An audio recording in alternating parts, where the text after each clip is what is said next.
نستعينه ونستغفره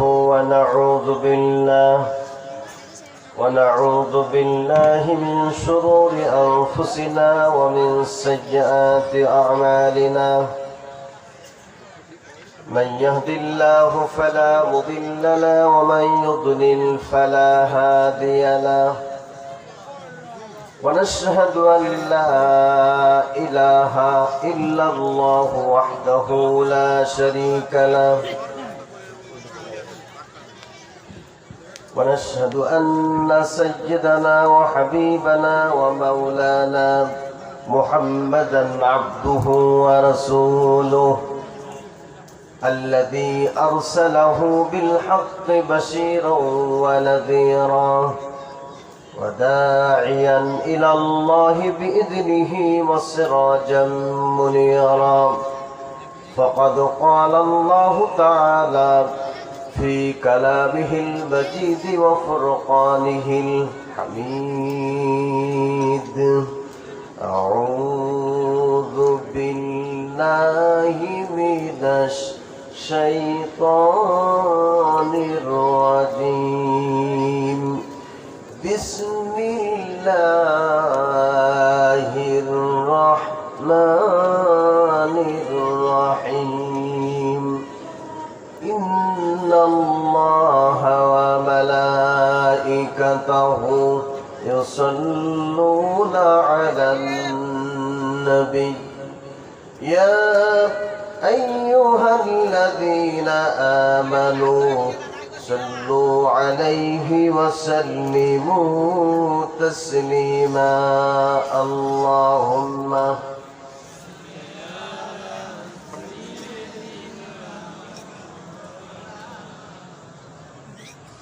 وعلى آل سيدنا. একটু জোরে আওয়াজ করে মোহাম্মতে পড়ি: আল্লাহুম্মা সাল্লি আলা সাইয়্যিদিনা মাওলানা মুহাম্মদ ওয়া আলা আলি সাইয়্যিদিনা. بلغ العلا بكماله كشف الدجى بجماله حسنت جميع خصاله. صلوا عليه وآله. होनाए फूल तो बुलबुल का तरन्नुम भी न हो, जमन दहर में कलियों का तबस्सुम भी न हो. बलगल उला बिकमालिही कशफत दुजा बिजमालिही हसनत जमीअ खसालिही. सल्लू अलैहि व आलिहि. मुझे कुछ मिले या न मिले मुहम्मद मिले, यानी वो शय जिसे अल्लाह मिले. बलगल उला बिकमालिही कशफत दुजा बिजमालिही हसनत जमीअ खसालिही. सल्लू अलैहि व आलिहि. अल्लाहुम्मा आमीन. रब्बना ज़लमना अनफुसना व इन लम तग़फिर लना व तरहमना लनकुनन्ना मिनल खासिरीन. আল্লাহ তাআলা কিফায়াতনগর বাইতুল নূর জামে মসজিদের আয়োজনে বার্ষিক তাফসীরুল কোরআন মাহফিলে হাজার হাজার মুসলমান নারী পুরুষ সাথে নিয়ে তোমার দরবারে হাত তুলেছি। মেহেরবানি করে আলোচনার সওয়াব, মিলাদ মাহফিলের সওয়াবটুকু সোনার মদিনায় বিশ্ব নবীর রূহ মুবারকে পৌঁছে দাও। तमाम পৃথিবীর মাটির নিচে যত মুমিন মুমিনা শুয়ে আছেন তাদের আরওয়াহ পাকের সওয়াব পৌঁছে দাও। আল্লাহ তাআলা আজকের মাহফিলের আয়োজন যারা করেছেন, যারা পয়সা দিয়েছেন, শ্রম দিয়েছেন, সময় দিয়েছেন, কিয়ামতের দিন মুসিবতের দিনে মাহফিল আমাদের সকলের জন্য নাজাতের ওসিলা বানিয়ে দিও। আল্লাহ তাআলা আজকের মাহফিলের শেষ মোনাজাত পর্যন্ত আমাদের সকলকে ধৈর্য ধারণ করার তৌফিক দান করে দিও। সুবহান রাব্বিকা রাব্বিল ইজ্জাতি আম্মা ইয়াসিফুন ওয়া সালামুন আলাল মুরসালিন ওয়াল হামদুলিল্লাহি রাব্বিল আলামিন। وجعل آخر كلامنا عند الموت لا إله إلا الله محمد رسول الله لا إله إلا الله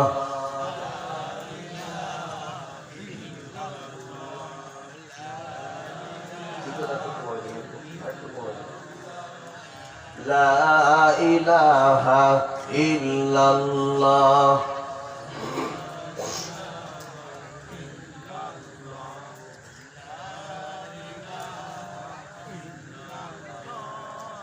لا إله إلا الله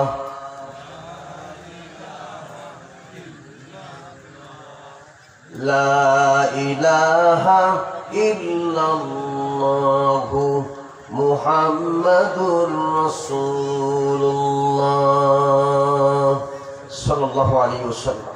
রিফাতনগর বাইতুল নূর জামে মসজিদের আয়োজনে বার্ষিক তাফসীরুল কোরআন মাহফিলের সম্মানিত সভাপতি জনাব আলহাজ আবু জাফর মোল্লা, আজকের এই মাহফিলের সম্মানিত বিশেষ আলোচক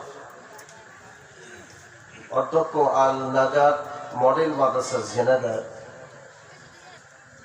হযরত মাওলানা হযরত আলী সালেহ সাহেব আলোচনা করেছেন।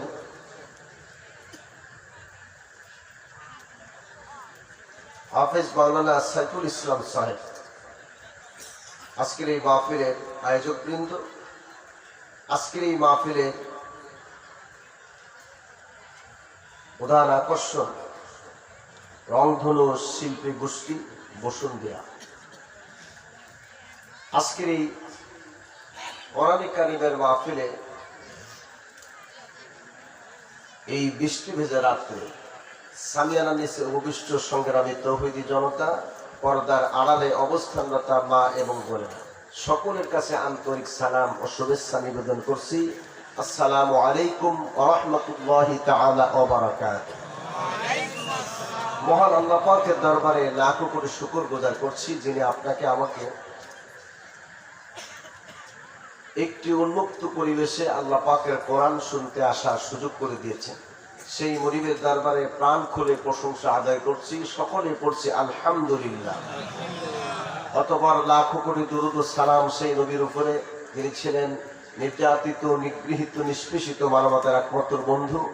আজ থেকে প্রায় ১,৫০০ বছর আগে আপনাকে আমাকে ইতিম বানিয়ে চলে গিয়েছেন। সে নবীর জন্য প্রাণ খুলে হৃদয়ের সবটুকুন ভালোবাসা আবেগ উজাড় করে দিয়ে দুরূদ ও সালাম জানাচ্ছি। সকলে পড়ছি সাল্লাল্লাহু আলাইহি ওয়াসাল্লাম। সম্মানিত কোরআন প্রেমিক ভাই বন্ধুরা, রাত অনেক হয়েছে, আমি কোনো ভূমিকা ছাড়াই সোজাসুজি আল্লাহর কালাম থেকে আলোচনা শুরু করতে চাই। আমরা আজকের এখানে উপস্থিত হয়েছি আল্লাহ তাআলার কোরআন শুনতে। কোরআন হচ্ছে আসমানি কিতাবগুলির মধ্যে সর্বশেষ এবং সর্বোৎকৃষ্ট কিতাব। এই কিতাবের অথর, এই কিতাবের মালিক, এই কিতাবের রচয়িতা মহান আল্লাহ রাব্বুল আলামিন, যিনি আমাদেরকে এই কোরআন দিয়ে ধন্য করেছেন। আমরা কোরআন পেয়ে হয়েছি ধন্য, আল্লাহ পাক আমাদেরকে করবেন জান্নাতের পণ্য। সম্মানিত উপস্থিতি, আল্লাহ রাব্বুল আলামিন আমাদেরকে কোরআন দিয়েছেন এই পৃথিবীর নিগৃহীত, নির্যাতিত, নিষ্পেষিত মানুষকে সঠিক রাস্তা দেখাবার জন্য আল্লাহ পাক কোরআন দিয়েছে। কোরআনে কারিমের অনেকগুলো বৈশিষ্ট্য আছে। আমি এই কোরআনের খেদমত করছি 22 বছর, অর্থাৎ আমার এই তাফসীর মাহফিলের বয়স হচ্ছে 22 বছর। এই কোরআন যত বলি, যত শুনি, এর একটি উল্লেখযোগ্য বৈশিষ্ট্য হচ্ছে এর নতুনত্ব কখনো ছাড়ায় না। যিনি তেলাওয়াত করেন তার কাছে নতুন মনে হয়, যিনি শ্রবণ করেন তার কাছেও নতুন মনে হয়। এই হলো কোরআনে কারীমের একটি উল্লেখযোগ্য বৈশিষ্ট্য। আরেকটি বৈশিষ্ট্য হচ্ছে এই কোরআনের কাছে কোনো বিষয় জানতে ইচ্ছে করলে আপনার প্রশ্ন করতে দেরি হয়, কিন্তু কোরআন উত্তর দিতে দেরি করেন না। আমি আজকে এই বসুন্ধিয়া কিফায়তনগর এই অঞ্চলের যে সমস্ত ভাইরা আল্লাহর গোলামেরা বসে আছেন, হয়তো আপনারা মনে করতে পারেন যে কোরআনের কাছে কোনো প্রশ্ন করলে কোরআন উত্তর দিতে পারবে কেমন করে, কারণ কোরআনের তো প্রাণ নাই, জবান নাই, মুখ নাই, কোরআন কিভাবে উত্তর দিবে? আচ্ছা আপনারা বলুন, কোরআন কি আমাদের এই ধরনের কোন প্রশ্নের উত্তর দিতে কি পারবেন? আলহামদুলিল্লাহ, আপনাদের অনেকে জানা আছে। আচ্ছা, আমার পৃথিবীর কোন পণ্ডিত বা কোন জ্ঞানী ব্যক্তির কাছে জিজ্ঞাসা করছে না, জিজ্ঞাসা করছে আল্লাহর কোরআনের কাছে। আমি দুইটা প্রশ্ন দিয়ে আলোচনার মধ্যে ঢুকে পড়তে চাই। প্রথম প্রশ্ন হচ্ছে, কোরআন তুমি এসেছো কার কাছ থেকে? দ্বিতীয় প্রশ্ন হলো, কোরআন তুমি এসেছো কার কাছে? প্রশ্ন কয়টা? সকলে আমাকে একটু সহযোগিতা করবেন। প্রশ্ন কয়টা? দুইটা। একটা হলো তুমি এসেছো কার কাছ থেকে, আরেকটি হচ্ছে এসেছো কার কাছে। কোরআনের কাছে প্রশ্ন করছি, কোরআন তোমার কাছে জানতে ইচ্ছে হচ্ছে, তুমি জানিয়ে দাও কার কাছ থেকে তুমি নাযিল হয়েছো। কোরআন জবাব দিয়ে বলছে, কোরআন বলছে তানজিলাম মিম্মান খালাকাল আরদা ওয়াস সামাওয়াতিল উলা। কোরআনে কারীম বলছে, সূর্য আসমান যিনি সৃষ্টি করেছেন আর সুবিশাল জমিন যিনি সৃষ্টি করেছেন, আমি সে আল্লাহ পাকের পক্ষ থেকে তামাম পৃথিবীর মানুষের জন্য কোরআন অবতীর্ণ হয়েছি। সুবহানাল্লাহ। প্রথম প্রশ্নের উত্তর কোরআন সাথে সাথে দিয়ে ফেললো, দেরি হলো না।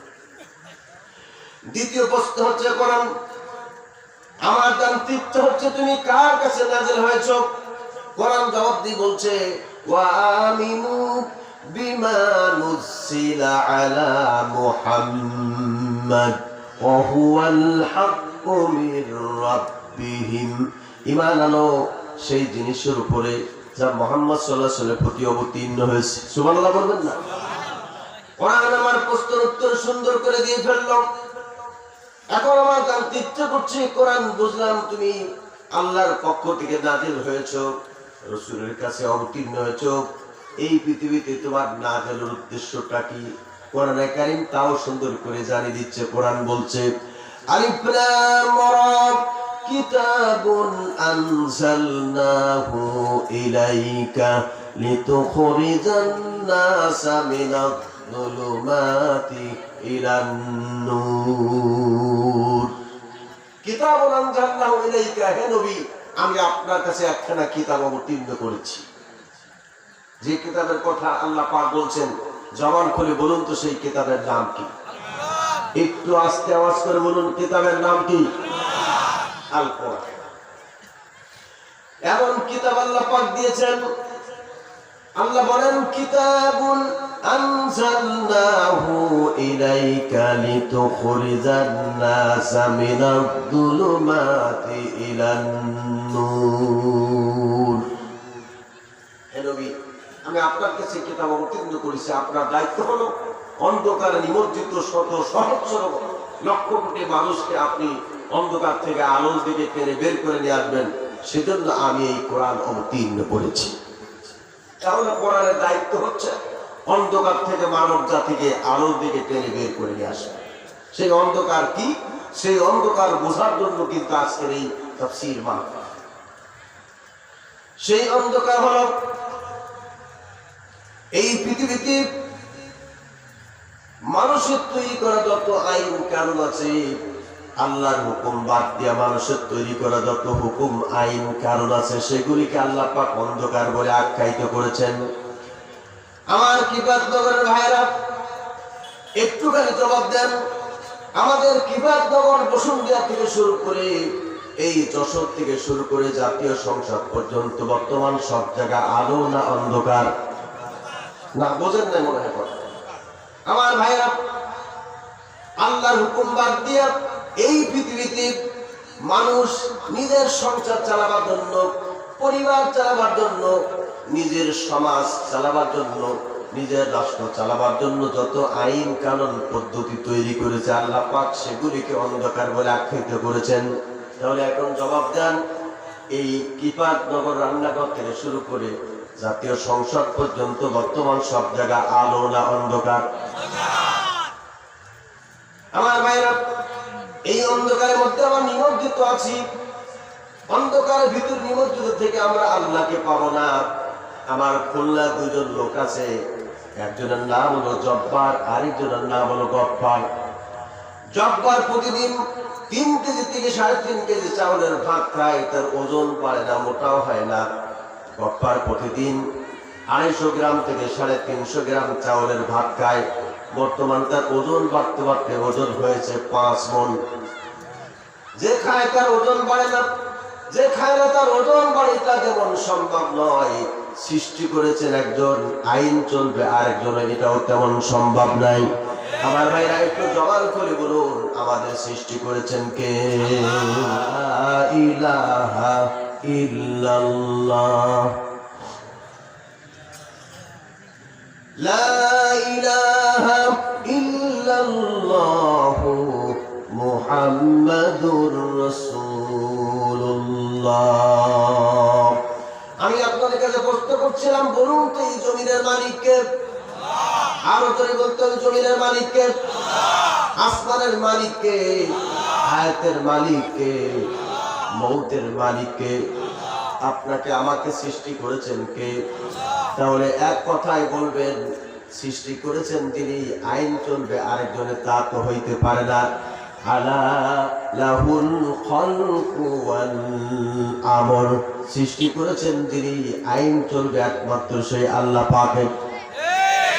আমার ভাইরা, কোরআন যখন নাযিল হলো, বিশ্ব নবী জনাবে মুহাম্মদ রাসূলুল্লাহ সাল্লাল্লাহু আলাইহি সাল্লাম কোরআনের দাওয়াত দিলেন। আবু জাহেল বলল, এই কোরআন মুহাম্মদ নিজেই রচনা করেছে, নিজেই বানিয়েছে। কিপাটনগরের ভাইরা একটু জবান করে বলুন, কোরআন কে আমার নবীর বানানো না, কোরআন কার কিতাব? আরো জোরে বলতে হবে, কোরআন কার কিতাব? এরপর নবীজি ব্যথিত হলেন, ব্যথা পেলেন। নবীজি সিজদায় করে কাঁদতে লাগলেন আর বললেন, রব্বুল আলামিন, আমি তো জীবনে কোনো কলেজ ভার্সিটিতে পড়ি নাই, আমি কোনো মক্তব পাঠশালাতে পড়ি নাই।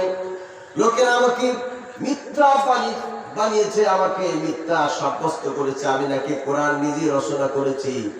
আল্লাহ পাক বলেন, নবী আপনি কষ্ট পাবেন না, মাথা উঁচু করুন, আমি আপনার সমস্ত কষ্টকে মুছে ফেলার ব্যবস্থা করছি। আল্লাহ রাব্বুল আলামিন নবীকে সান্ত্বনা দিয়ে বললেন, নবী আপনি বলুন, तमाम বিশ্বের মানুষকে জানিয়ে দিন, ওয়া ইন কুনতুম ফি রাইবিন মিম্মা নাযালনা আলা আবদিনা ফাআতু বিসূরাতিন মিন মিথলি ওয়াদউ শুহাদাআকুম মিন দুনিল্লাহি ইন কুনতুম সাদিকিন।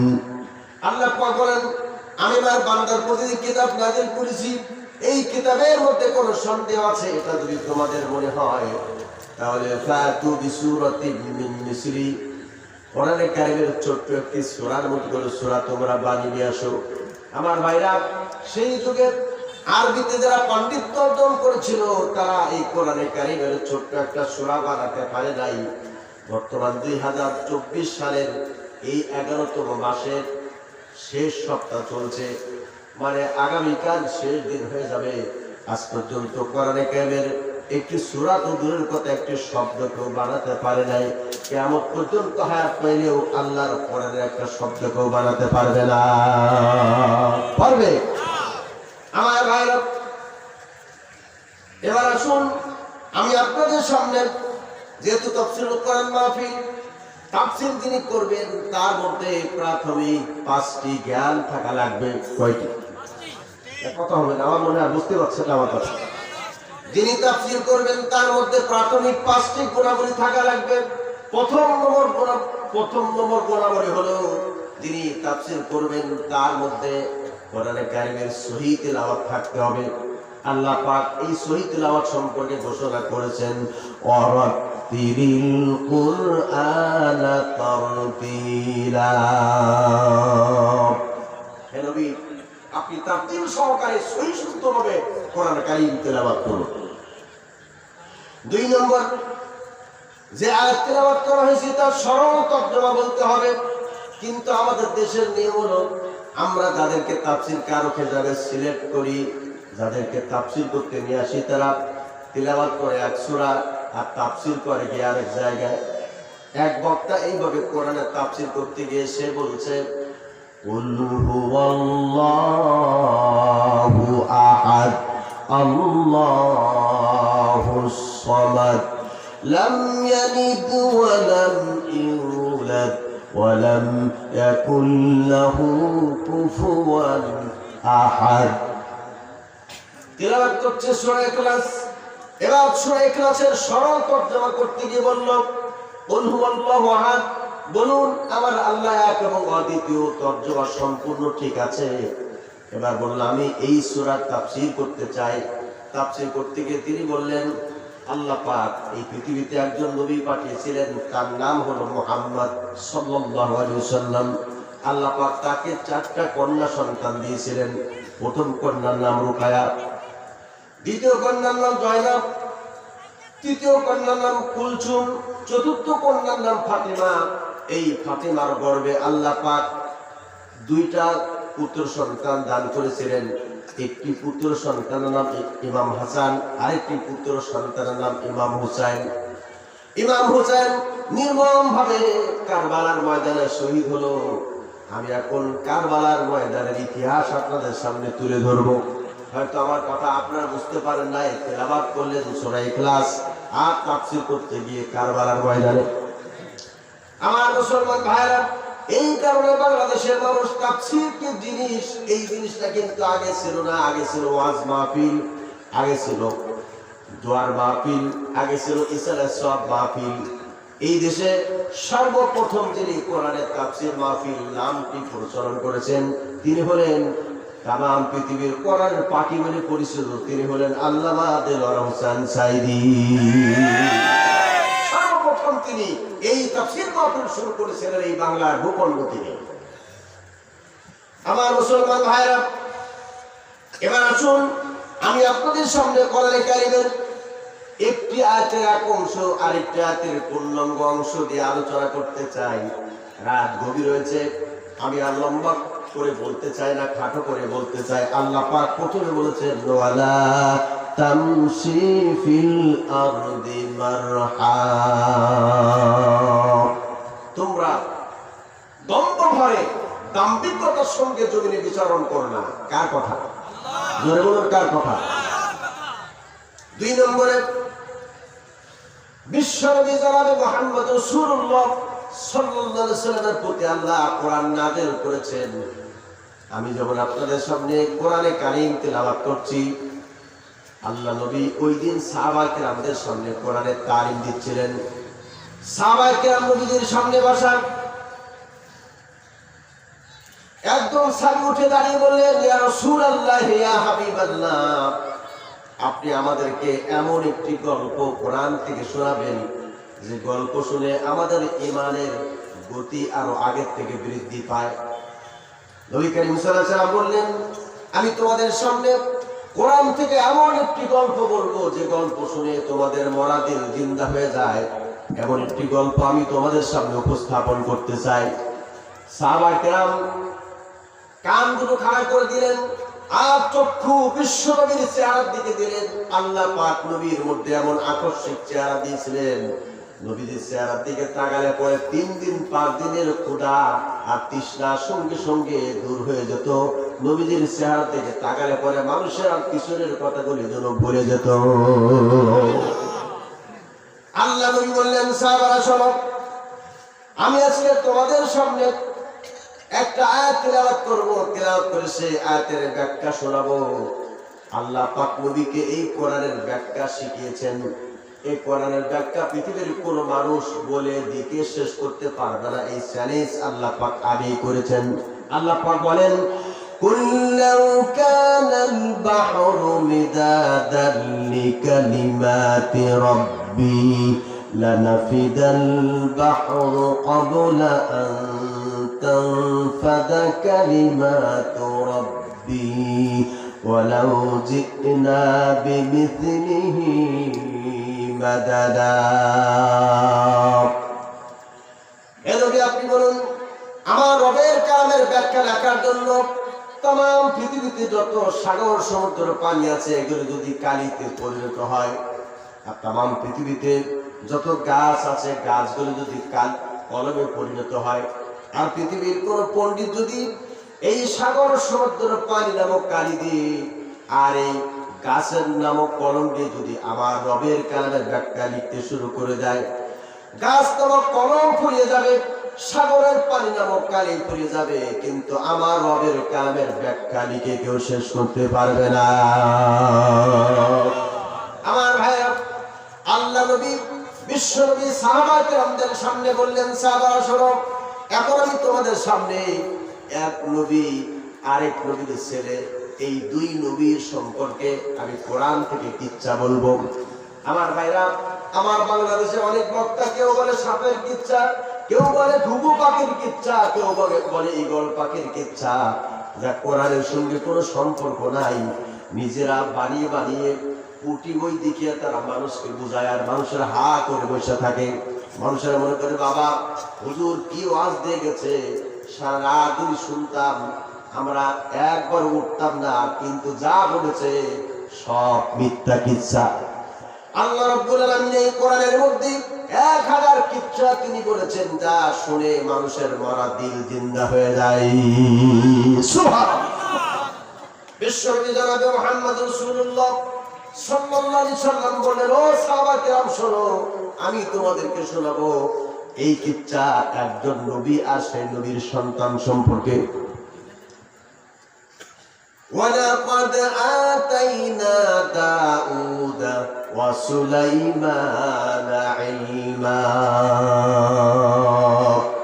আল্লাহ পাক বলেন আমি দাউদকে এবং তদীয় পুত্র সুলাইমান উভয়কে আমার পক্ষ থেকে আমি ইলম দান করেছিলাম জ্ঞানে পরিপূর্ণ করেছিলাম সুবহানাল্লাহ বলতে ইচ্ছা হয় না বিশ্বনবী সাহাবাদেরকে বললেন সাহাবারা শুরু করে দিলাম আমার ভাইরা এই পৃথিবীতে আল্লাহ রাব্বুল আলামিন একজন কণ্ঠশিল্পী আমাদের জন্য দিয়েছেন तमाम বিশ্বের মানুষের জন্য দিয়েছেন আমার জান্নাতের মধ্যে এই কণ্ঠশিল্পী কিয়ামতের দিন আমাদেরকে আল্লাহর কোরআনের হাফেজ আল্লাহ তাকে বানাবেন আবার জান্নাতের মধ্যে আমাদেরকে এই কোরআন শুনে ধন্য করবেন তিনি হলেন এই দুনিয়ার কণ্ঠশিল্পী তিনি হলেন হযরত দাউদ আলাইহিস সালাম তাফসীর ইবনে কাসিরের ভিতরে হযরত দাউদ সম্পর্কে আল্লামা ইমাদুদ্দিন ইবনে কাসির লিখেছেন দাউদ আলাইহিস সালামকে আল্লাহ পাক 19টি ছেলে সন্তান দান করেছিলেন কথা বলুন কয়টা 19টি ছেলে সন্তান দিয়েছিলেন দাউদ আলাইহিস সালাম একটানা 53 বছর রাষ্ট্র পরিচালনা করেছেন রাষ্ট্র পরিচালনা করতে গিয়ে উনি মনে করেন আমার হায়াত শেষ হয়ে গিয়েছে আল্লাহর কাছে দুইটা হাত ধরে বললেন রব্বুল আলামিন বোধহয় আমি ইন্তেকাল হয়ে যাব পৃথিবী থেকে বিদায় নিয়ে চলে যাব আমার আশঙ্কা হচ্ছে আমার ইন্তেকালের পরে এমন কোন স্বৈরাচারী এই সিংহাসনে বসে বিচার করবে যা আমি মারা গেলে পরে আমার কবরে অশান্তি হবে এই আশঙ্কা বিরাজ করছি আল্লাহ তাআলা আমি তোমার কাছে কায়মানা বাক্যে বলি আমার ইন্তেকালের আগে আমার এই জনগোষ্ঠীর ভিতরে আমার দেশের মধ্য থেকে তুমি এমন এক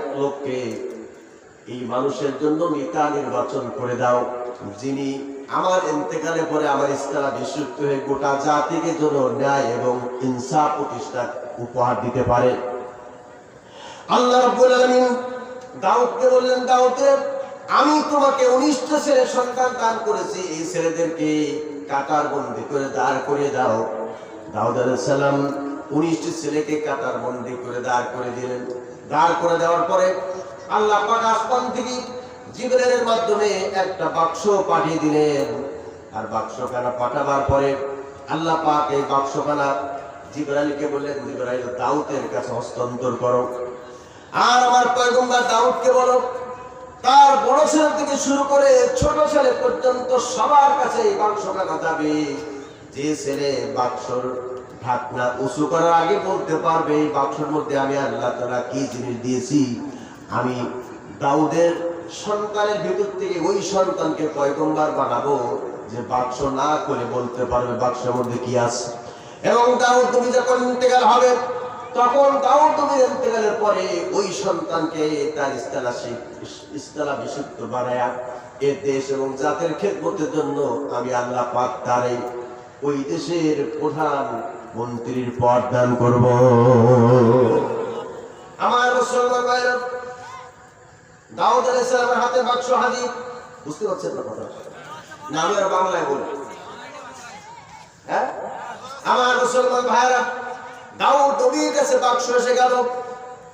এই বাক্সখানা তিনি বড় ছেলের হাতে হস্তান্তর করলেন আর বললেন, বাবা আল্লাহ পাক চ্যালেঞ্জ ছড়ে দিয়েছেন এই বাক্সের মধ্যে কি আছে। তোমাদের ভিতর থেকে যে ছেলে বলতে পারবে সেই ছেলে পয়গম্বর হবে, আর আমার ইন্তেকালের পরে সেই ছেলে আমার ইস্তালাভিষিক্ত হবে, রাষ্ট্র পরিচালনা করবে। বড় ছেলের কাছে যখন বাক্স দেওয়া হলো, বড় ছেলে বাক্সখানা পাওয়ার পরে ডান দিকে তাকায়, বাম দিকে তাকায়, সামনে তাকায়, পিছনে তাকায় আর বলে, আব্বা বাক্সের মধ্যে কি আছে এই বলার মতো শক্তি আমার নাই। আব্বা তখন মেজো ছেলের কাছে হস্তান্তর করলেন। মেজো ছেলে বলল, আব্বা আমার পক্ষে এটা বলা সম্ভব নয়, কারণ আমার বড় ভাই যেটা পারে না আমি সেটা পারি কি করে। এইভাবে 3 নম্বর, 4 নম্বর, 5 নম্বর, 18 নম্বর সন্তান পর্যন্ত বাক্সটা তখন চলে গিয়েছে। সবার শেষে দাউদ আলাইহিস সালামের ছোট্ট ছেলের নাম হলো সুলাইমান। যদি কথা না বলেন আমি কিন্তু আলোচনা শুরু করতে পারবো না। এমনিতে ভাঙ্গা ময়দান, এমনিতে বৃষ্টি, তারপর আপনারা যেভাবে রাস্তাঘাটে দাঁড়িয়ে আছেন, এখানে যত মানুষ আছেন তার থেকে বেশি লোক রাস্তার উপরে আছে। এমনকি এই মাহফিলের যতগুলি ভলেন্টিয়ার স্বেচ্ছাসেবক আমি দেখলাম, তারা যদি ময়দানে বসতো এই ফাঁকা জায়গাগুলি কোরআনের প্রেমিক হিসাবে আল্লাহ কবুল করে নিত। ঠিক কিনা আমার মুসলমান ভাইরা?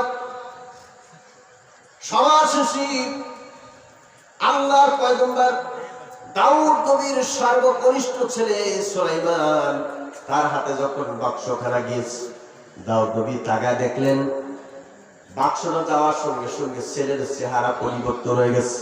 কারণ বাপ্পা জানে যে ছেলে ছোট্টবেলা থেকে আচার আচরণ ভালো, তাহজিব তাওয়াদ্দুন ভালো, লেনদেন ভালো, এ ছেলেটি ভবিষ্যতে জাতির খেদমত করবে। আর বাপ যদি দেখে ছোট্টবেলা থেকে ছেলেটি চোরাই স্বভাব, মানুষকে মারপিট করার স্বভাব, বাপ তখন বুঝে নাই ছেলে বড় হলে পরে ঐশী হতে পারে, বড় হলে পরে সন্ত্রাসী হতে পারে, বড় হলে পরে এই দেশের মানুষকে হত্যা করতে পারে। এই জন্য বাপ বুঝতে পারে আল্লাহর পয়গম্বর, এক পয়গম্বরের খবর আরেক পয়গম্বরের কাছে থাকে। দাউদ আলাইহিস সালাম কলিজার টুকরা সুলাইমানের চেহারার দিকে যখন তাকিয়েছে, তাকাবার সঙ্গে সঙ্গে সুলাইমানের রূপ পরিবর্তন হয়ে গেছে। সুলাইমান আলাইহিস সালাম মুখে একটা হাসি দিয়েছেন। এমনি তো ছোট্ট মানুষ, এরপর আল্লাহ পাক তাকে পয়গম্বর বানাবেন। যারা পয়গম্বর হয় ছোট্টবেলা থেকে আল্লাহ পাক তাদের চেহারার মধ্যে একটা নূর দিয়ে দেয়।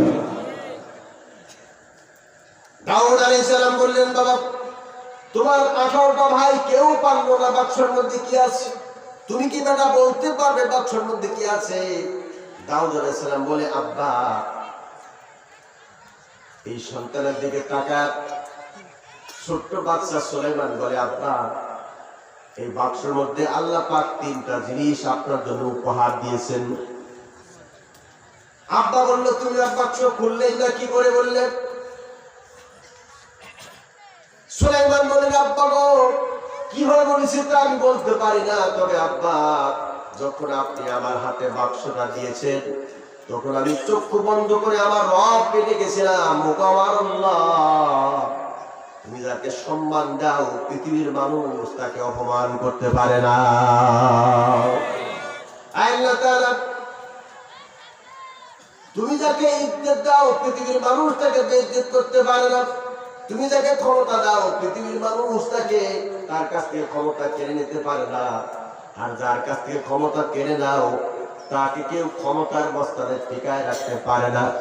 আমার ভাইরা, এইভাবে করে সুলাইমান বিনয়ের সঙ্গে আব্বার সামনে বলতে বলতে আব্বা বললেন, বেটা তাহলে তুমি বলো দেখি আল্লাহ কোন তিনটা জিনিস এই বাক্সের মধ্যে দিয়েছেন? সুলাইমান বললেন, আব্বা গো, বাক্সের মধ্যে প্রধানত আল্লাহ রাব্বুল আলামিন একটা জিনিস দিয়েছেন।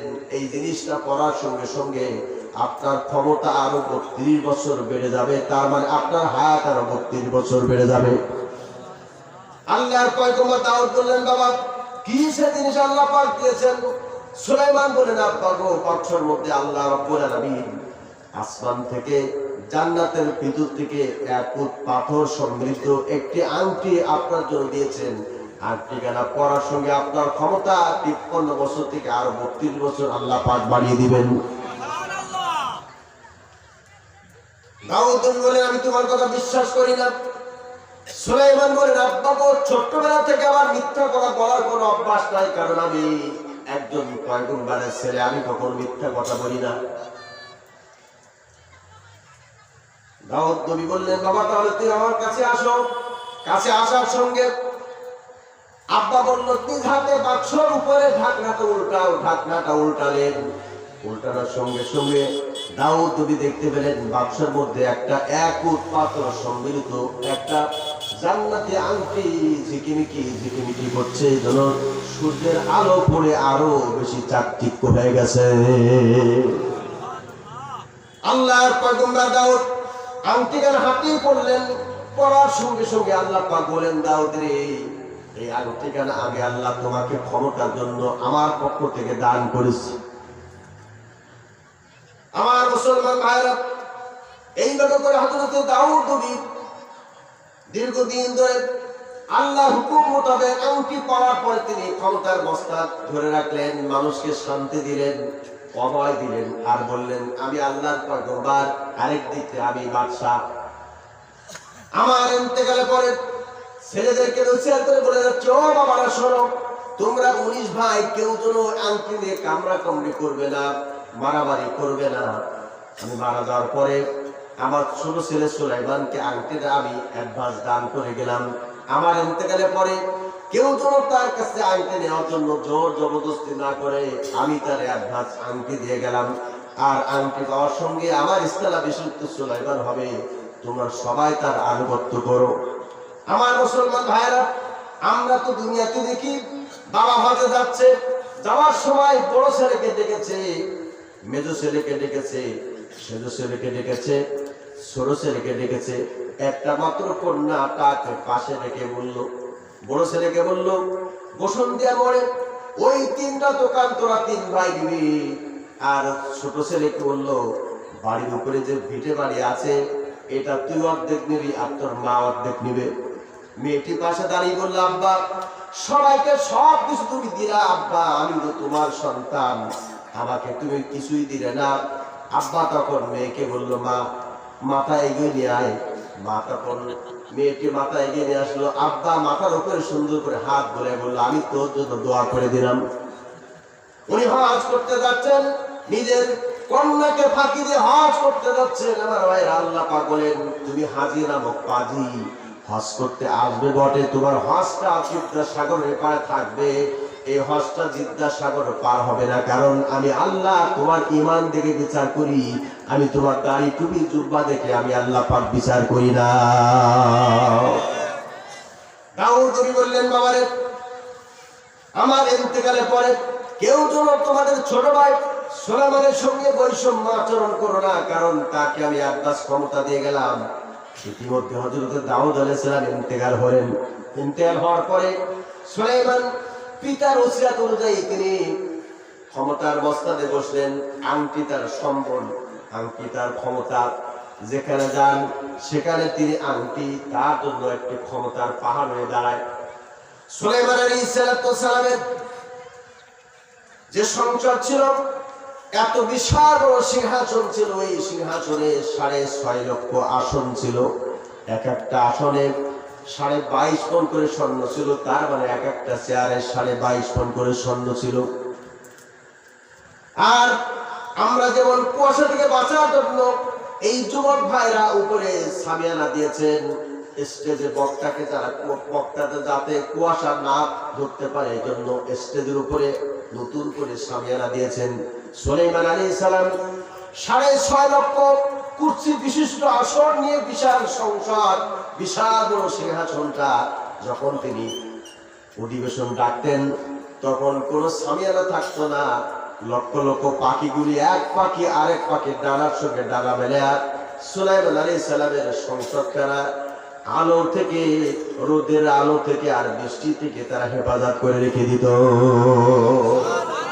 আর সুলাইমান আলাইহিস সালাম যদি কোথাও যাওয়ার ইচ্ছা করতেন সঙ্গে সঙ্গে আংটির মাথায় একটা চাপ দিতেন, আর সঙ্গে সঙ্গে তার সিংহাসনটা ফিলিস্তিন থেকে মিশর, মিশর থেকে সৌদি, সৌদি থেকে ভারত, ভারত থেকে বাংলাদেশ, বাংলাদেশ থেকে পাকিস্তান, এক দেশ থেকে আর দেশে যেত। কোনো পেট্রোল ছিল না, কোনো ইঞ্জিন ছিল না, কোনো ইঞ্জিন বিহীন, পেট্রোল অকটেন বিহীন আল্লাহ পাক কুদরতিভাবে সুলাইমানকে এই বিশাল সিংহাসন দান করেছিলেন। আজ আর পৃথিবীতে সুলাইমান নাই, পৃথিবীতে একটা ছোট্ট টেবিল কেউ সুন্দর করে উড়াইতে পারে না, কারণ এগুলো হলো পয়গম্বরদের জন্য আল্লাহর পক্ষ থেকে আল্লাহর পাঠানো মুজিজা। আমার মুসলমান ভাইরা, সুলাইমান আলাইহিস সালাম এইভাবে দীর্ঘদিন তিনি ক্ষমতার মস্তদে বসা, দেশের মানুষকে তিনি শান্তি দিচ্ছেন, মানুষকে তিনি মুক্তি দিচ্ছেন। দ্রব্যমূল্য ঊর্ধ্বগতি ছিল না, মানুষের ক্রয় ক্ষমতার ভিতরে ছিল, মানুষ সুখে শান্তিতে দিনে কাজ করে রাতে ঘুমায়। এই মুহূর্তের ভিতরে দেখবেন সমাজে যদি কেউ ভালো থাকে তার পিছে 1 শ্রেণীর লোক লেগে যায় যাতে করে ও ভালো না থাকতে পারে। একটা লোক যদি নিজের বলে, নিজের বুদ্ধিতে, নিজের কর্মে যদি একটা বিল্ডিং বানায়, প্রতিবেশী লোকরা ওই বিল্ডিং দেখে সহ্য করতে পারে না। একটা গরিব ছেলে যদি নিজে কর্ম করে নিজের দক্ষতা বলে যদি ভালো একটা চাকরি পায়, তাহলে এরা মনে করে চাকরি পাইলে কি হবে, জীবনে বেতন পাবে না। এই কথা বলে না আমার ভাইরা, কারো ভালো কেউ দেখতে পারে না। সুলাইমান আলাইহিস সালাম ক্ষমতার মস্তদে বসা, এই মস্তদকে চিন্তা করার জন্য মানুষ পিছনে লাগে নাই, পিছনে লেগেছে একটা জিন, নাম হলো ইফরিত। আর কেরাতে এই জিনের নামটা অন্যরকম এসেছে। আমার ভাইরা, এই আংটি চুরি করে নেওয়ার জন্য বহু কৌশল করে, কিন্তু সে পারে না। এমন করতে করতে অনেক দিন পার হয়ে গেল। পার হয়ে যাওয়ার পরে সুলাইমান আলাইহিস সালাম একদিন গেছে ওয়াশরুমের মধ্যে, যাওয়ার সময় তার দেহরক্ষীকে সামনে বসিয়ে রেখে হাতের আংটিটা খুলে দেহরক্ষীর কাছে রেখে তিনি ওয়াশরুমে যাইতেন, কারণ আংটি আল্লাহর পক্ষ থেকে জান্নাতে ইয়াকুত পাথর দিয়ে আল্লাহ পাক তৈরি করে সুলাইমানকে উপহার দিয়েছেন, তার পিতার পক্ষ থেকে এসেছে, এই জন্য তা অবজ্ঞা করতেন না। আংটিটা খুলে রেখে ওয়াশরুমে যাইতেন, বাথরুমে যাইতেন, অন্য দিনের মতো করে আংটিটা তিনি খুলে তার দেহরক্ষীর কাছে রেখে এবার সুলাইমান আলাইহিস সালাম ওয়াশরুমে গিয়েছেন। এরপরে দুষ্টু জিনটি মনে করলো আজকের আমার জীবনের জন্য সুবর্ণ সুযোগ। জিনদের আল্লাহ পাক শক্তি দিয়েছেন, ওই শক্তি দিয়ে জিন মাঝে মাঝে নিজে পরিবর্তন হয়, কোন সময় সাপ হয়, কোন সময় বিড়াল হয়, কোন সময় কুকুর হয়, কোন সময় মানুষের আকৃতি পরিবর্তন করে।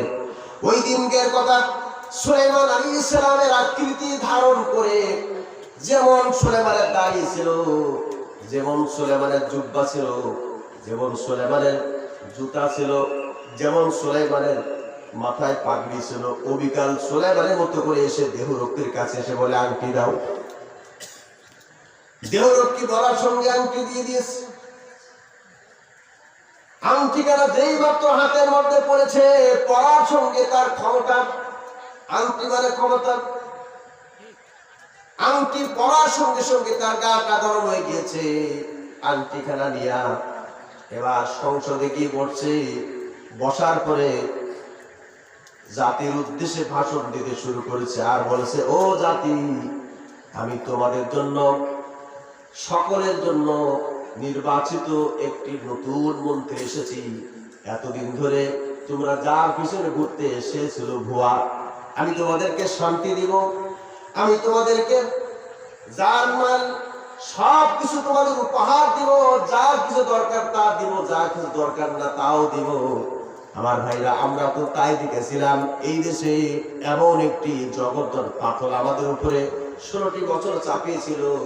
তারা এই দেশের প্রশাসনকে এই কথা বলে তারা ঠান্ডা করে রেখেছিল, কি চাও তোমরা, যা চাও তা দিব, যা চাও না তা দিব, শর্ত হলো আমাকে যেন 41 সাল পর্যন্ত ক্ষমতায় তোমরা ধরে রাখতে পারো। আমার মুসলমান ভাইরা, ওই নকল সুলেমান সংসদে এসে যখন ভাষণ দিচ্ছে, এবার আমার এলাকার ভাইরা একটু জবান করে বলুন, এই কৃপানগরের ভাইরা জবান করে বলুন, এই মুহূর্তে তিনি সংসদে ভাষণ দিচ্ছেন, তিনি বৈধ না অবৈধ? আর কথা বলেন, আরো জোরে বলেন, বৈধ না অবৈধ? আমার ভাইরা, হয়তো আপনারা মনে করতে পারেন আমি কৌশলে কোনো রাজনীতি করছি না, আমি কোন রাজনৈতিক দলের লিডারের শিপ নিয়ে এসে আমি আলোচনা করছি না, আমি কোনো প্রতীক নিয়ে আপনাদের কাছে ভোট প্রার্থনা করতে আসি নাই। আমি এসেছি আল্লাহ পাকের সেই কথাগুলি বলতে, যে কথাগুলি বলার জন্য আল্লাহ পাক রাসূলকে ডাইরেক্ট নির্দেশ দিয়েছেন। ইয়া আইয়ুহার রাসূল বাল্লিগ মা উনসিলা ইলাইকা মির রাব্বিক ওয়া ইন লাম তাফআল ফামা বাল্লাগতা রিসালাতা। হে নবী, আমি আপনার কাছে যে কোরআনে কারিমে যতগুলি আয়াত নাযিল করেছি, আপনি তা খুলে খুলে গোটা পৃথিবীর মানুষের কাছে পৌঁছে দেন। আমার দেশের লোকেরা কেউ আছে বলে কোরআনে কারিমের, তার মানে হলো এই মোট কোরআনে কারিমের আয়াত হলো মানে পারা হলো 90টা, 90 পারা কালাম, তার 30 পারা হলো প্রকাশ্যে, আর 60 পারা হলো গোপনে, মানে 30 পারা হলো জাহিরি আর 60 পারা হলো বাতিনি।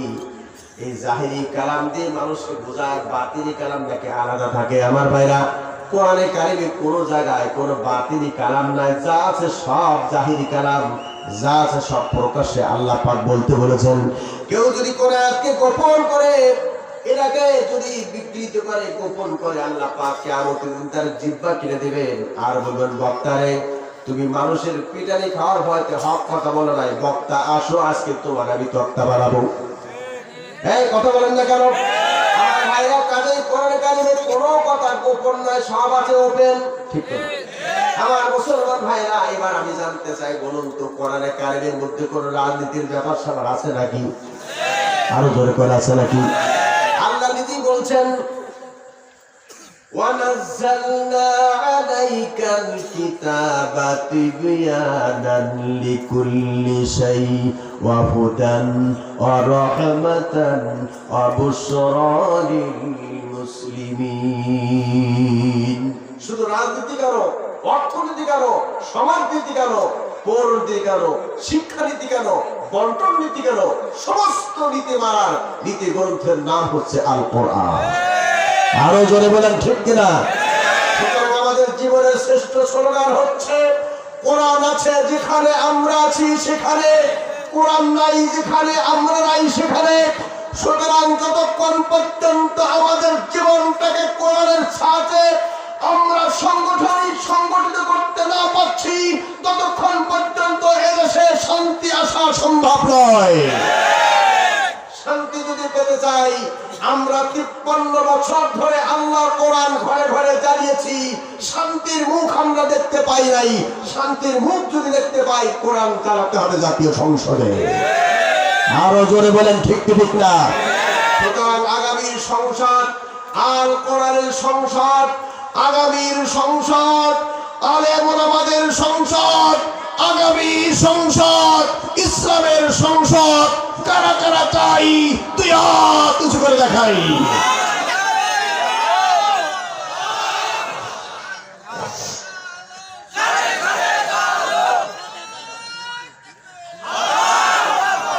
আপনাদের কষ্ট হয়ে যাচ্ছে, তাই না?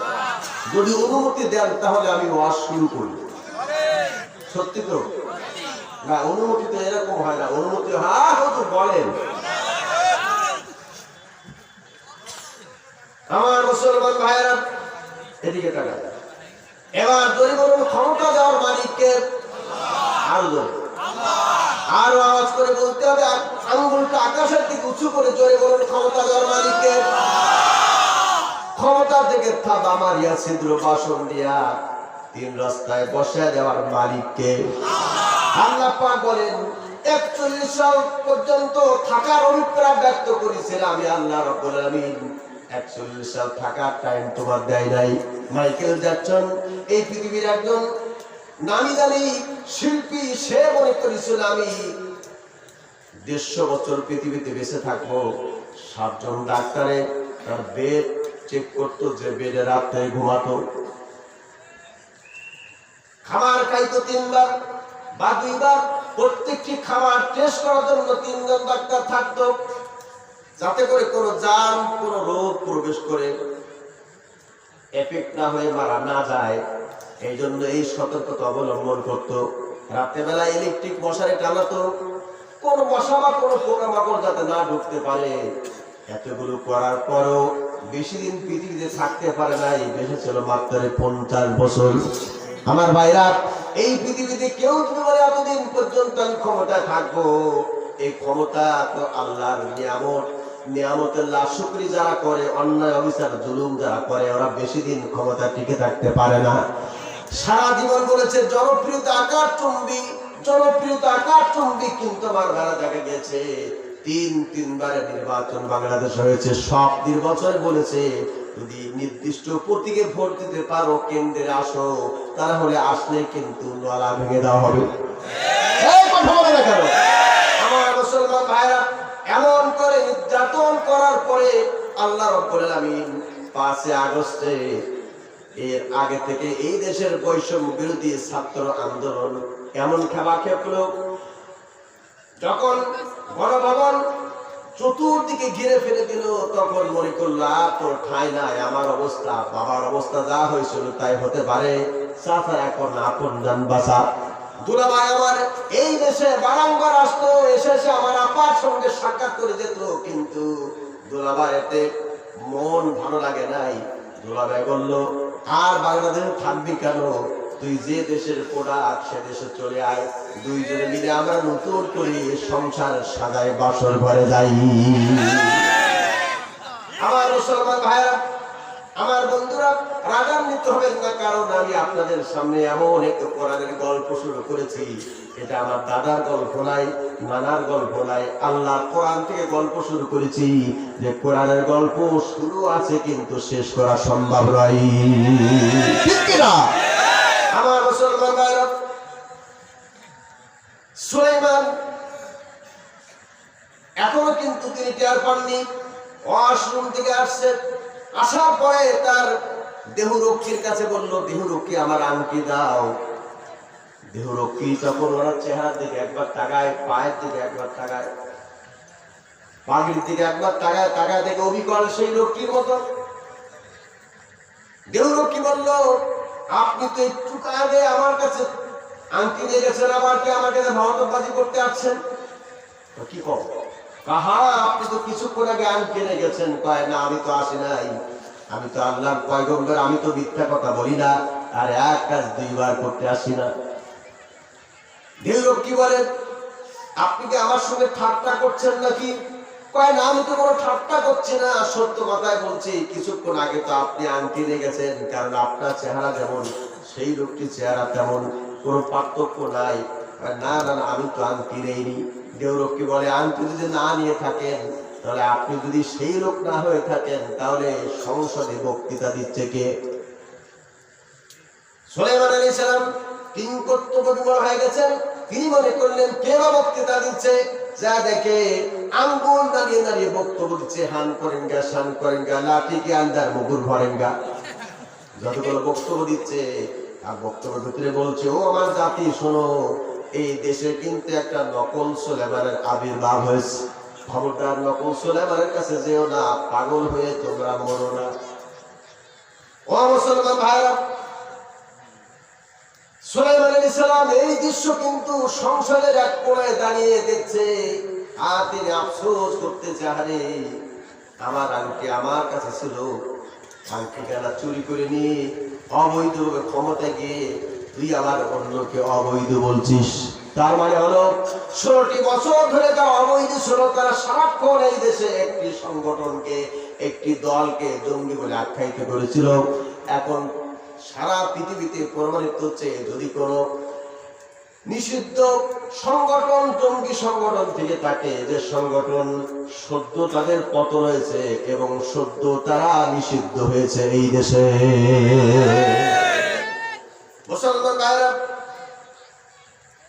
আল্লাহ পাক সুলাইমানকে এই শিক্ষাটা কেন দিলেন? ওয়ালা তামশি ফিল আরদি মারহা।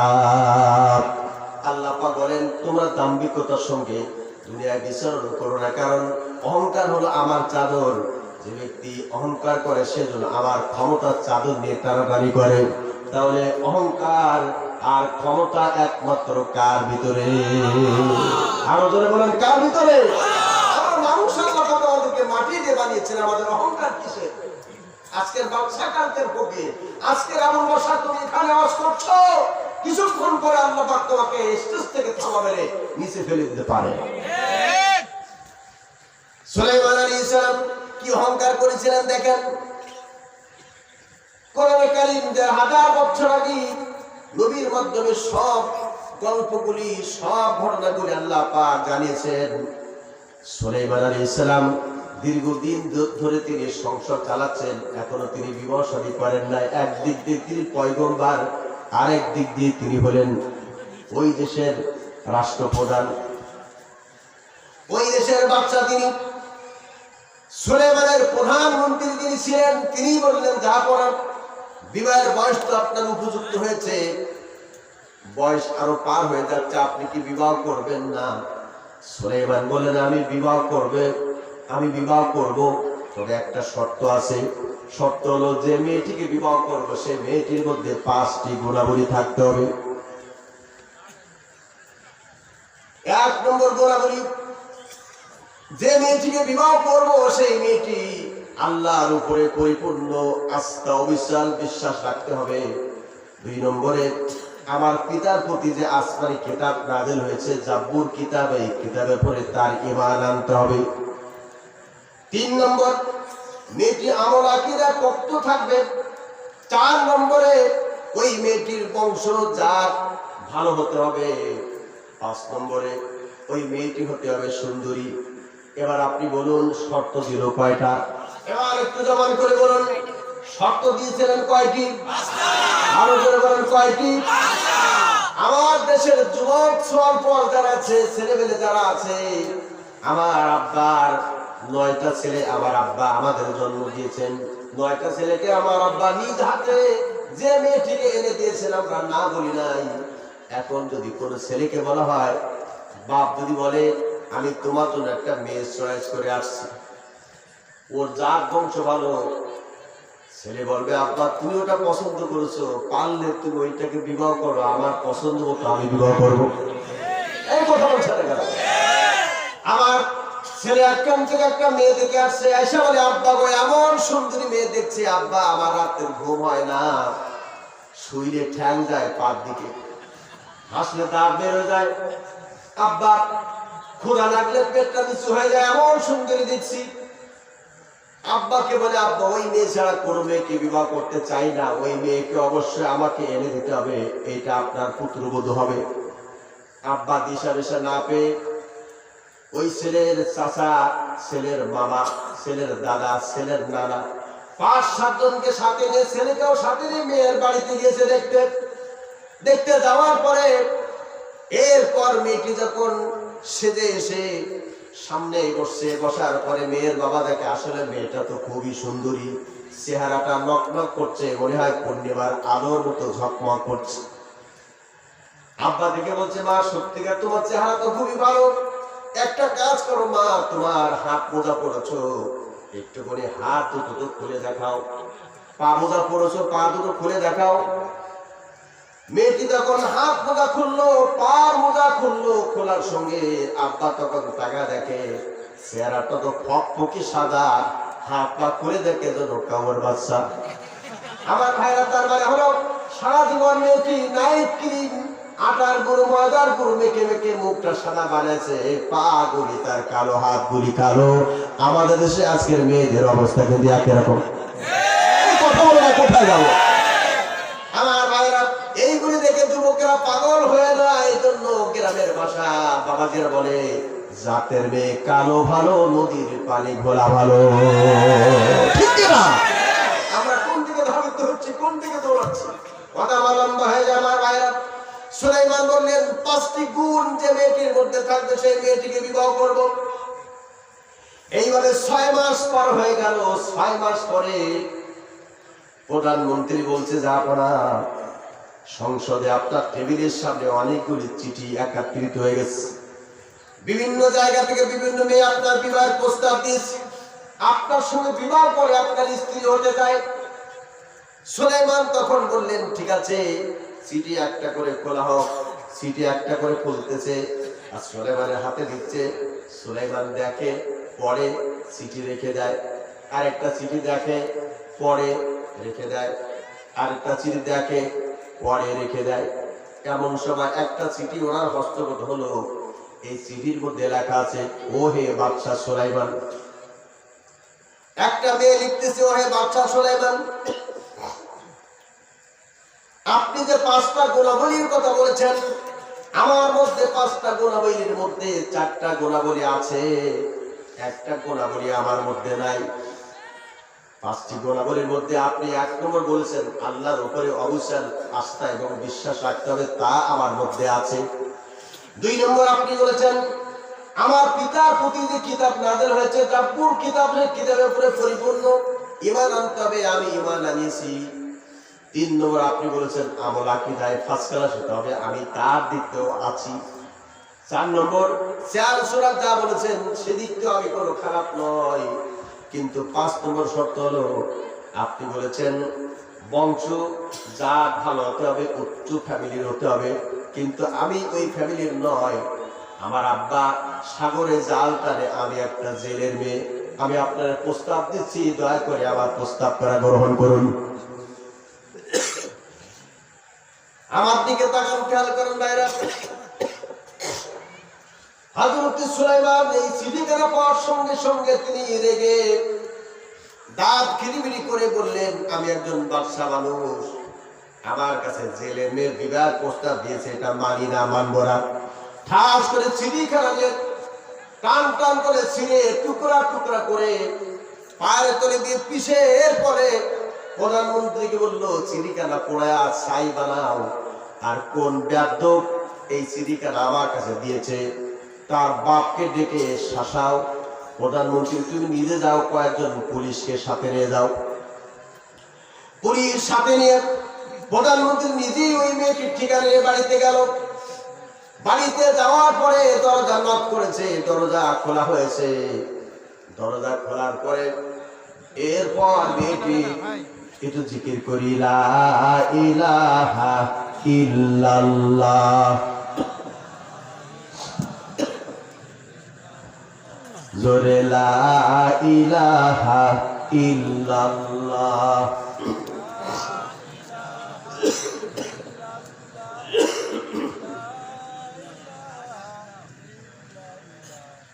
লা ইলাহা ইল্লাল্লাহ, লা ইলাহা ইল্লাল্লাহ মুহাম্মাদুর রাসূলুল্লাহ।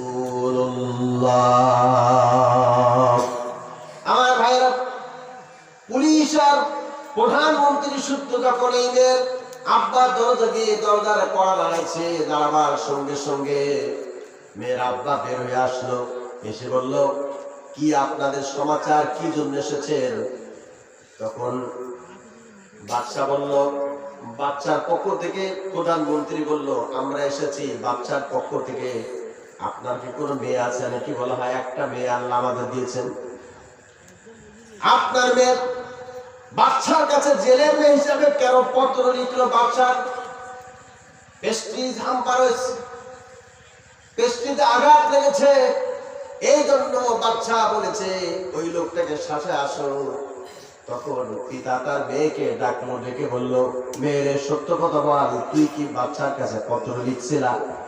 মেয়েটি তখন বলল, আব্বা গো, আমি কোনো প্রেমের পত্র লিখে নাই, ভালোবাসা করার জন্য পত্র লিখে নাই। তিনি একজন পয়গম্বর, তার স্বামী যদি হওয়া যায়, এই দুনিয়াতে যদি কোনো কিছু না পায়, আখিরাতে আল্লাহর জান্নাতি হব, সেই জন্য আমি তাকে স্বামী বানাতে চেয়েছি। আমার এই দুনিয়ার আর কোনো শখ নাই। আমি কি আব্বা ভুল করেছি? এই কথা বলার সঙ্গে মেয়ের আব্বা মেয়েটির উপরে সপং সপং করে 4-5টি থালা মারলো, তার চলটা ফেটে গেল। চলটা ফেটে যাওয়ার পরে এবার মেয়েটি জ্ঞান হারা হয়ে পড়ে গেল। দীর্ঘক্ষণ জ্ঞান হারা হয়ে পড়ে যাওয়ার পরে মেয়েটি জ্ঞান ফিরে পেল। ফিরে পেয়ে দেখে তার চলটা ফেটে গেছে, রক্ত ফিঙ্গি দিয়ে বের হয়ে রক্ত জমাট হয়ে গিয়েছে। পানিতে গিয়ে কাপড় ভিজে রক্তগুলো বসে, মোছার পরে সুন্দর করে উযু বানায় 2 রাকাত নামাজ আদায় করে আল্লাহর কাছে হাত তুলে দোয়া করে বলে, রব্বুল আলামিন, উনি একজন বাদশা, উনি একজন পয়গম্বর, আমি তার স্বামী বানাতে চেয়েছিলাম, আমি তার স্ত্রী হব, সে হবে আমার স্বামী, এটা আমার জীবনের চাওয়া পাওয়া, কিন্তু এটাকে সে বরদাস্ত করতে পারবে।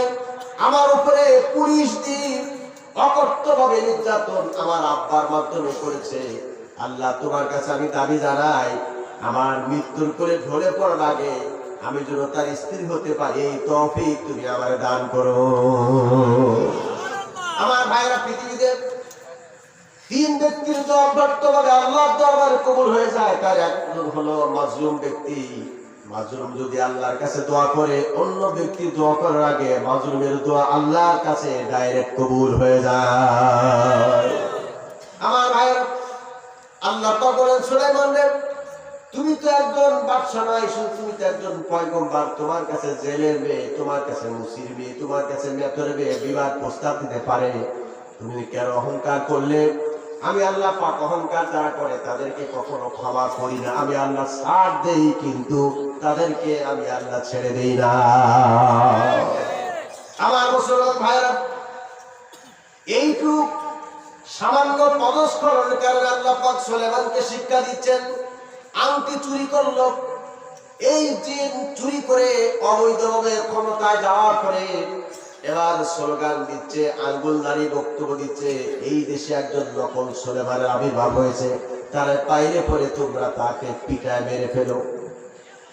এমন সময় সুলাইমান পাশে দাঁড়িয়ে সব কথাগুলো অবলোকন করছিলেন। সঙ্গে সঙ্গে এই নকল সুলাইমান দেখতে পেয়েছে, ওই যে সুলাইমান দাঁড়ায় আছে, সংসদে যারা ছিল তাদেরকে বললো, ওই দেখো সেই নকল সুলাইমান দাঁড়ায় আছে। সঙ্গে সঙ্গে লোকেরা গিয়ে ঝাঁপায় পড়লো। নকল সুলাইমান মনে করে কেউ লাঠি মারলো, কেউ ঘুষি মারলো, কেউ চড় মারলো, কেউ জুতা খুলে পিটালো। অল্প সময়ের মধ্যে পয়গম্বর ধুলায় গড়ায় পড়লো, অজ্ঞান হয়ে পড়ে গেল।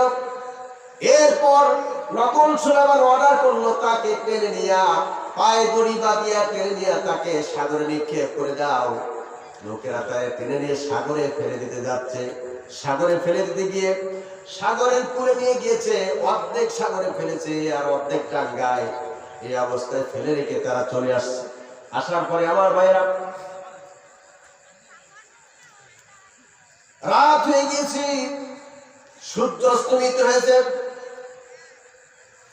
সাগরের শেষ প্রান্তে একজন লোক ঘাড়ের উপরে জাল নিয়া আর খালই নিয়া মাছ নিয়া সারাদিন মাছ ধরেছে। সন্ধ্যার সময় মাছ নিয়ে ফিরে আসতেছে। আসার সময় দূরে তাকায় দেখে একটা আলো জ্বলতেছে। এমন আলো জ্বলতেছে, আলো জমিন থেকে আলোর শীষটা উঠে যেন আসমান পর্যন্ত চলে যাচ্ছে। লোকটি মনে করলো, এই জায়গা তো কখনো আমি আলো বাতি দেখি না, আজকে কিসের বা আলো সেখানে। আয়সা দেখে কোন আলো নয়, একটা ফুটফুটি যুবক অর্ধেক পানিতে আর অর্ধেক ডাঙ্গায়, তার চেহারা দিয়ে যেন আল্লাহর নূর টলবল টলবল করছে।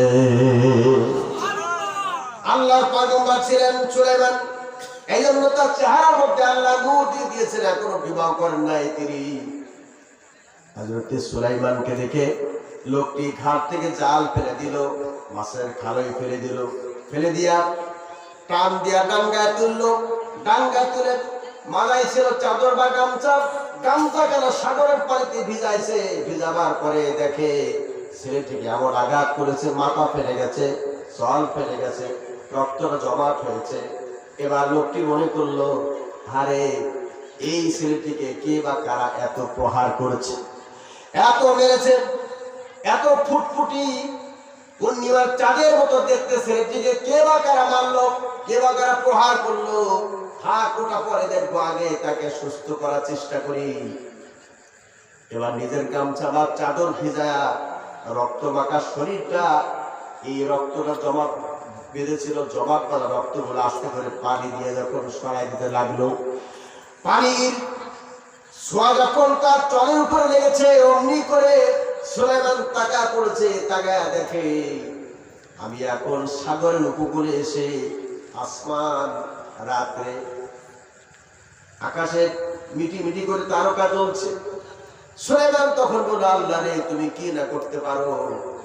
আমি কিছুদিন আগে ছিলাম এই দেশের রাষ্ট্রীয় ক্ষমতায়, এখন আমি ক্ষমতা ছেড়ে আমি এখন সাগরের কূলে, আমি আকাশের ফুটফুটি তারকা দেখছি।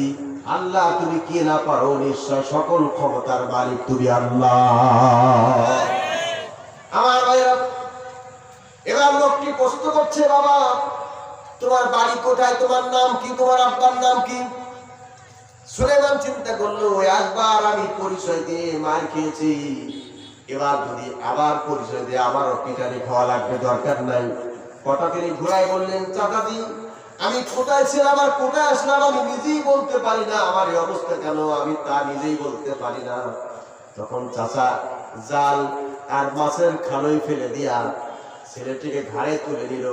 বাড়ির দরজা গিয়ে দরজায় নক করেছে আর বলেছে, প্রাণের বিবি দরজা খুলে দাও, আমি আর মাছ নিয়ে আসি নাই, জাল নিয়ে আসি নাই, আজকে তোমার জন্য আমি একটা জান্নাতি যুবক হাজির করে দিয়েছি।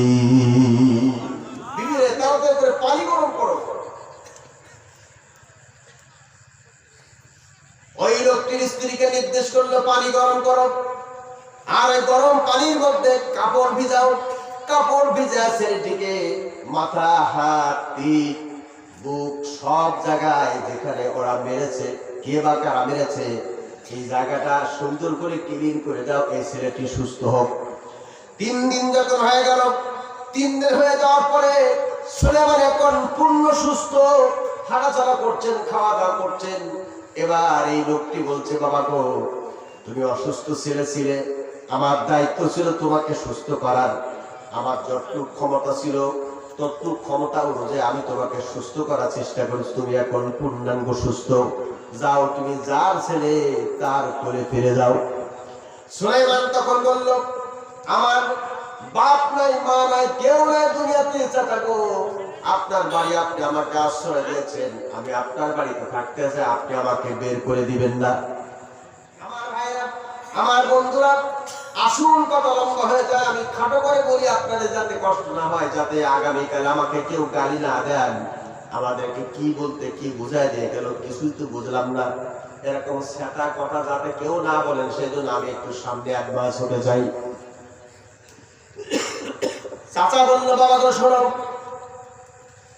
3 দিন পর্যন্ত আমার বাড়ি আমি তোমাকে খাওয়াইছি, আমি তোমাকে চিকিৎসা দিয়েছি, বাবা একটি কথা শোনো, আর তোমাকে রাখতে পারছি না, তুমি যার ছেলে তার করে ফিরে যাও। সুলাইমান বলল, আমার মা নাই, আব্বা নাই, চাচা গো আপনার বাড়ি যদি আমাকে আশ্রয় দেন, আমি আপনার বাড়িতে থাকবো, আমার চাওয়া পাওয়া কিছু নাই। আমরা তো দেখছিলাম এক সময় এই দেশের একজন বললো, আমার কিছু চাওয়া পাওয়া নাই, আমার মা নাই, আমার আব্বা নাই, কিচ্ছু নাই। নির্বাচন আসার আগে হাতের কবজি পর্যন্ত ব্লাউজ পরেছে, আর মাথায় পট্টি বেঁধেছে, আর তাহাজ্জুদ করেছে, আবার ফজর আযান হলে পরে নামাজ পড়ে কোরআনে কারীম তেলাওয়াত করেছে। 10টার সময় এসে দাঁড়িয়ে দাঁড়িয়ে বক্তৃতা দিয়েছে, তার বক্তব্যের ভিতরে কোরআন বিশুদ্ধর আলোচনাও এসেছে। আমার ভাইরা, আমার বন্ধুরা, কোরআন নিজেই পড়তো, কিন্তু কোরআন মানে নাই, কারণ কোরআন মানলে পরে ক্ষমতা থাকবে না, সেই জন্য কোরআন মানে নাই, বরঞ্চ কোরআন নিষিদ্ধের জন্য নানান ষড়যন্ত্র চালাতে গিয়ে শেষ পর্যন্ত নিজেই এই দেশ থেকে পালিয়ে যেতে বাধ্য হয়েছে। মুসলমান ভাইরা, সুলাইমান বললেন বাবা আপনার বাড়িতে থাকতে চাই। চাচা বলল বাবা যদি একান্ত থাকতে চাও তাহলে শুনে নাও বাবা, আমি কিন্তু জেলে মানুষ, আমার উপার্জনের একমাত্র রাস্তা হলো আমি সাগরে জাল ধরি, মাছ মারি। আমার সঙ্গে সকালে কিন্তু জাল ধরতে হবে, মাছ মারতে যেতে হবে। সুলাইমান তখন নির্বৃত্তি গোপনে আল্লাহর দিকে তাকা বলে রব্বুল আলামিন তাহলে কি তুমি শেষ পর্যন্ত আমাকে জালটা ছাড়বে নাকি? আল্লাহ পাক বলেন সুলাইমান রে, তুমি ক্ষমতার বাহাদুরি দেখাইছিলে, আমি আল্লাহ তোমাকে শিক্ষা না দিয়ে দুনিয়া থেকে বিদায় দেব না। চাচা বলল বাবা আমি তোমাকে ফ্রি খাটাবো না, প্রতিদিন আমি তোমার জন্য 2 দিরহাম করে বাজেট করলাম। কত? এখন কিন্তু কথা বললে ঠাস করে বন্ধ হয়ে যাবে। প্রতিদিন বাজেট কয় দিরহাম? আরো জোরে বলেন কয় দিরহাম? 2 দিরহাম বাজেট হলো তোমার জন্য বাবা। একাধারে 2 মাস সুলাইমান কাজ করলেন। কাজ করার পরে 2 মাস পরে বলছেন চাচা হয়েছে, এনাফ, যথেষ্ট, আজকে আমি ফিরে চলে যাব, আমার নিজের স্থানে চলে যাব। এবার চাচা বলে বাবা ঠিক আছে একটু বিলম্ব করো, আমি তোমার জন্য তোমার পারিশ্রমিক নিয়ে আসি। চাচা বাড়ির মধ্যে ঢুকলো। প্রতিদিন যদি 2 দিরহাম হয় তাহলে 2 মাসে কত হয়? না, কত হয়? 120 দিরহাম নিয়ে এসে সুলাইমানকে বলল বাবা তুমি জামার কলস পাতো, জামাটা লম্বা করে দিলেন আর কলসের মধ্যে চাচা ঢেলে দিলেন। সুলাইমান তখন একটা মুচকি হাসি দিচ্ছে আর বলছে চাচা খুব খুশি হলাম, তাহলে আমি যাই। যখন বলছি তখন চাচা 2 মাস পর্যন্ত ছেলেটিকে লালন পালন করেছে। এমন আচরণ, এমন মিষ্টি আলাপি, এমন স্বাদ আলাপি, এমন সুন্দর চেহারা। 2 মাসের মধ্যে একবারের জন্য ঘরের মধ্যে উকি ঝুঁকে মেরেও দেখে নাই এই ঘরের মধ্যে পুরুষ আছে না নারী আছে। সকালে চলে গিয়েছে জাল ধরতে, সন্ধ্যায় চলে এসেছে, রাত্রে ঘুমাইছে এইটুক। আর খাবার দাবার যা তার চাচা তার সামনে সাবমিট করেছেন, চাচি আছে না কি আছে, একবারও কারোর সঙ্গে তার সাক্ষাৎ হয় নাই, দিদার হয় নাই। 2 মাস পর যখন ছেলে যাওয়ার জন্য বলে চাচা আছি, তখন চাচা গিয়ে ছেলেটির হাত গাড়া চেপে ধরে বলছে বাবা রে, এই 2 মাস পর্যন্ত তোমার আদর্শ, তোমার চরিত্র, তোমার আচরণ, তোমার তাহজিব তামাদ্দুন, তোমার লেনদেন এত ফার্স্ট ক্লাস যা আমাকে মুগ্ধ করেছে বাবা। আমি তোমার চাচি আমার সঙ্গে একটু পরামর্শ করে আসে, একটুখানি বিলম্ব করো। ভিতরে যখন চলে গেছে চাচি আর চাচা 2 জন আলাপ করছে। চাচি তখন বলছে ওগো আমার প্রাণের স্বামী, ওই ছেলেটি আমাদের বাড়িতে চলে গেলে জন্য আমাদের বাড়িতে শূন্য হয়ে যাবে। আমার দৃষ্টিতে মনে হচ্ছে ছেলেটি মনে হয় কোনো আল্লাহর ওলি হবে। ওই ছেলেটির আচার আচরণে আমরা মুগ্ধ হয়েছি, একটা কাজ করা যাক। আল্লাহ রাব্বুল আলামিন তোমাকে আমাকে একটি মাত্র কন্যা সন্তান দিয়েছেন, এই সন্তানটি যত বড় নেককার এই ছেলেটিও তত বড় নেককার। আমরা কাজ করে ছেলেটির সঙ্গে যদি মেয়েটা বিবাহ দেই, আমাদের তো আর কোনো ছেলে মেয়ে নাই, তাহলে ওই ছেলেটি আমাদের ছেলে হবে আর মেয়ে তো আছেই। চাচির প্রস্তাব করা নিয়ে এসে সুলাইমানের হাত কানা ছেড়ে দিয়ে বলছে বাবারে তোমার আদর্শ, তোমার চরিত্র, তোমার তাহজিব তামাদ্দুন আমাদেরকে মুগ্ধ করেছে বাবা, তুমি আমাদের বাড়ি থেকে চলে যেও না বাবা গো, আমরা তোমাকে ছেলের মতো করে সারা জীবন লালন পালন করতে চাই। চাচা বললেন এই কথা। ভিতর থেকে চাচি আম্মা কুচি কুচি কণ্ঠে বলল বাবা তোমার আদর্শ আমাদেরকে মুগ্ধ করেছে বাবা গো, আমাদের একটা মাত্র কন্যা আছে, এই কন্যাকে তোমার সঙ্গে বিবাহ দিয়ে তোমাকে জামাই নামক ছেলে বানা আজীবন আমাদের বাড়িতে তোমাকে রাখতে চাই, তোমার মতামত কি? সুলাইমান তখন নিবৃত্তি গোপনে আল্লাহর কাছে বলল রব্বুল আলামিন তাহলে কি তুমি শেষ পর্যন্ত আমাকে জেলের মেয়ের সঙ্গে বিবাহ করায় ছাড়বা নাকি? আল্লাহ বলে ও সুলাইমান তুমি কি জানো না আমি আল্লাহ ছাড় দেই কিন্তু কাউকে আমি ছেড়ে দেই না। আরো জোরে বলো ঠিক কিনা? আমরা জানা পারিতে পারেন কে? আল্লাহ। আমরা যারা দেখতে পাতা দেখতে পান কে? সব ক্ষমতা একমাত্র কার হাতে? আমরা যা চোখে দেখি না, কানে শুনেছি জীবনে আমরা চোখে দেখি নাই, তিনি একমাত্র কে? সারাটা দুনিয়া দেখিলাম ঘুরিয়া, ভিখারি সাজিয়া দারে দারে, মরিলে যেন আমি পাই গো তারে, মরিলে যেন আমি পাই গো তারে, মরিলে যেন আমি পাই গো তারে। ওই আমি শুনিয়াছি কানে, না দেখিলাম নয়নে, আসমান জমিনে সদাই ঘরে।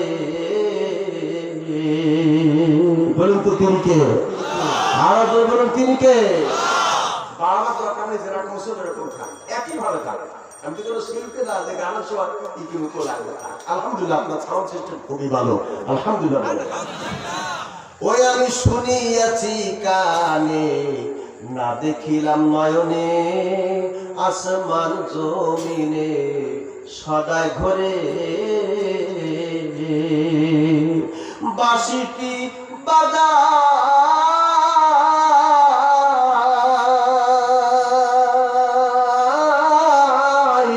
বাঁশিটি বাজাই, হাসায় আর কাদায়, তালাশে লুকাই, ছলনা করে, মরিলে যেন আমি পাই গো তারে, মরিলে যেন আমি পাই গো তারে, মরিলে যেন আমি পাই গো আমার দয়াল মাবুদ রে। আল্লাহু আকবার বলেন। সেই আল্লাহ রাব্বুল আলামিন যাকে খুশি তাকে নিরস্ত্র অবস্থায় আল্লাহ পাকের রাস্তার উপরে বসা রাখতে পারেন, যাকে খুশি তাকে আল্লাহ দীর্ঘদিন ধরে আইন মন্ত্রীর দায়িত্ব ছিল। আমার ভাইরা আর্মি ক্যান্টনমেন্টের মধ্যে ছিল দুইজন, একজন হলো হামান আর একজন হলো ফিরাউন, দুজন ছিল। অমনি করে তারা খবর পেল আমাদের এখানে রাখলে পরে আমাদের চাকরি নিয়ে টান পড়বে। এই দুইজন মাওয়াঘাটে চলে গেল, ওখান থেকে পার হয়ে ভারতে চলে যাবে। এবার আর্মিরা টেলিফোন করলো পুলিশের কাছে, যান ওই দুই বন্ধু চলে যাচ্ছে মাওয়াঘাটে, এখন আছে অবস্থান করছে। যাওয়ার পরে 16টি বছর ধরে এই দেশকে মিথ্যা আইনের জর্জরিত করে দিয়ে এই দেশের নিরীহ মানুষকে বিনা দোষে ফাঁসি দিয়েছে। কথা বলেন না কেন? আমার ভাইরা, এই দেশের গর্ব, तमाम পৃথিবীর মানুষের কাছে কোরআনের পাখি বলে পরিচিত আল্লামা দেলোয়ার হোসেন সাইদি সাহেবকেও ফাঁসির রায় দিয়েছিল এই আইন মন্ত্রী। এই কথা বলে আমার ভাইরা, তাকে দিয়ে যখন পুলিশ ধরলো, ধরার পরে বললো আমরা একজনকে পাইছি, ফিরাউনকে পালাম, আর একজনকে পাইলাম না কেন? তাকে যখন ধরছে পুলিশ, পুলিশ তো চিনতে পেরেছে এই সেই আনিসুল হক সাহেব, কিন্তু আরেকজনের কথা যে বলে দিয়েছে আর্মিরা, তাকে খুঁজে পায় নাই। কিন্তু পাশে বসা ছিল, যখন এই আইন মন্ত্রীকে ধরেছে তখন তিনি বলল, ও ভাইরা আমাকে ধরছেন, আমার বন্ধু হামান পাশে বসা আছে, আপনারা ধরছেন না কেন? আমাকে ধরছেন না কেন? পুলিশ বলল তাকে ধরবো, তিনি কি আমরা তো চিনছি না, কারণ দীর্ঘদিন ধরে বাংলাদেশের দরবের বাবা বলে পরিচয় লাভ করেছিল লোকটি। আমার ভাইরা, সুন্দর ছাক্কা মার্কা দাড়ি, তার দাড়ি দেখলে হয় মাত্র জান্নাত থেকে যেন পালিয়ে আসছে। পদ্মা সেতু তৈরি করতে যত হাজার কোটি টাকা খরচ হয়েছে, তার থেকে বেশি টাকা ব্যাংক থেকে জবরদস্তি করে ঋণ নিয়ে বিদেশে বাড়ি গাড়ি করেছে, আর মানুষকে বোকা বানায় ধোকা দিয়ে এতদিন পর্যন্ত এই দেশে লুণ্ঠন করে খেয়েছে। এই কথা বলেন না কেন? আমার ভাইরা, এমন অপমান হলো, অপদস্থ হলো, শেষ পর্যন্ত পালিয়ে যেতে পারলো না। বর্তমান হামান আর ফেরাউন দুজন এখন কারাগারের মধ্যে বন্ধু বেশে ছলনা করতেছে, ঠিক না? ওরে বাঁশিটি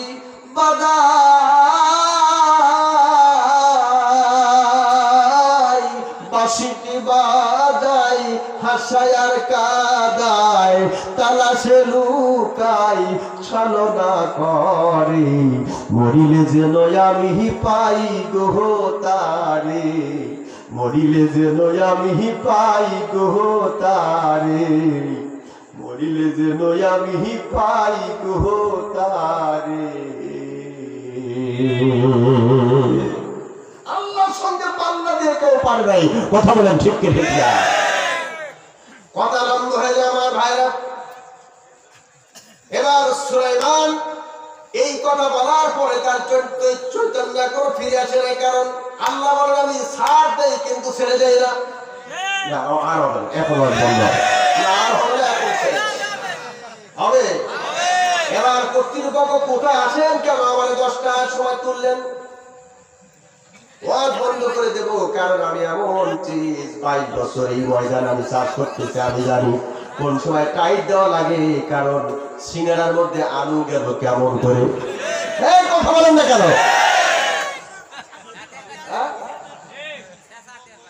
রাত 10টা বাজে আপনার গজল গাওয়ার, কেন 5টা 7টা গজল লাগে, কি জন্য এত গজল? না 10টার সময়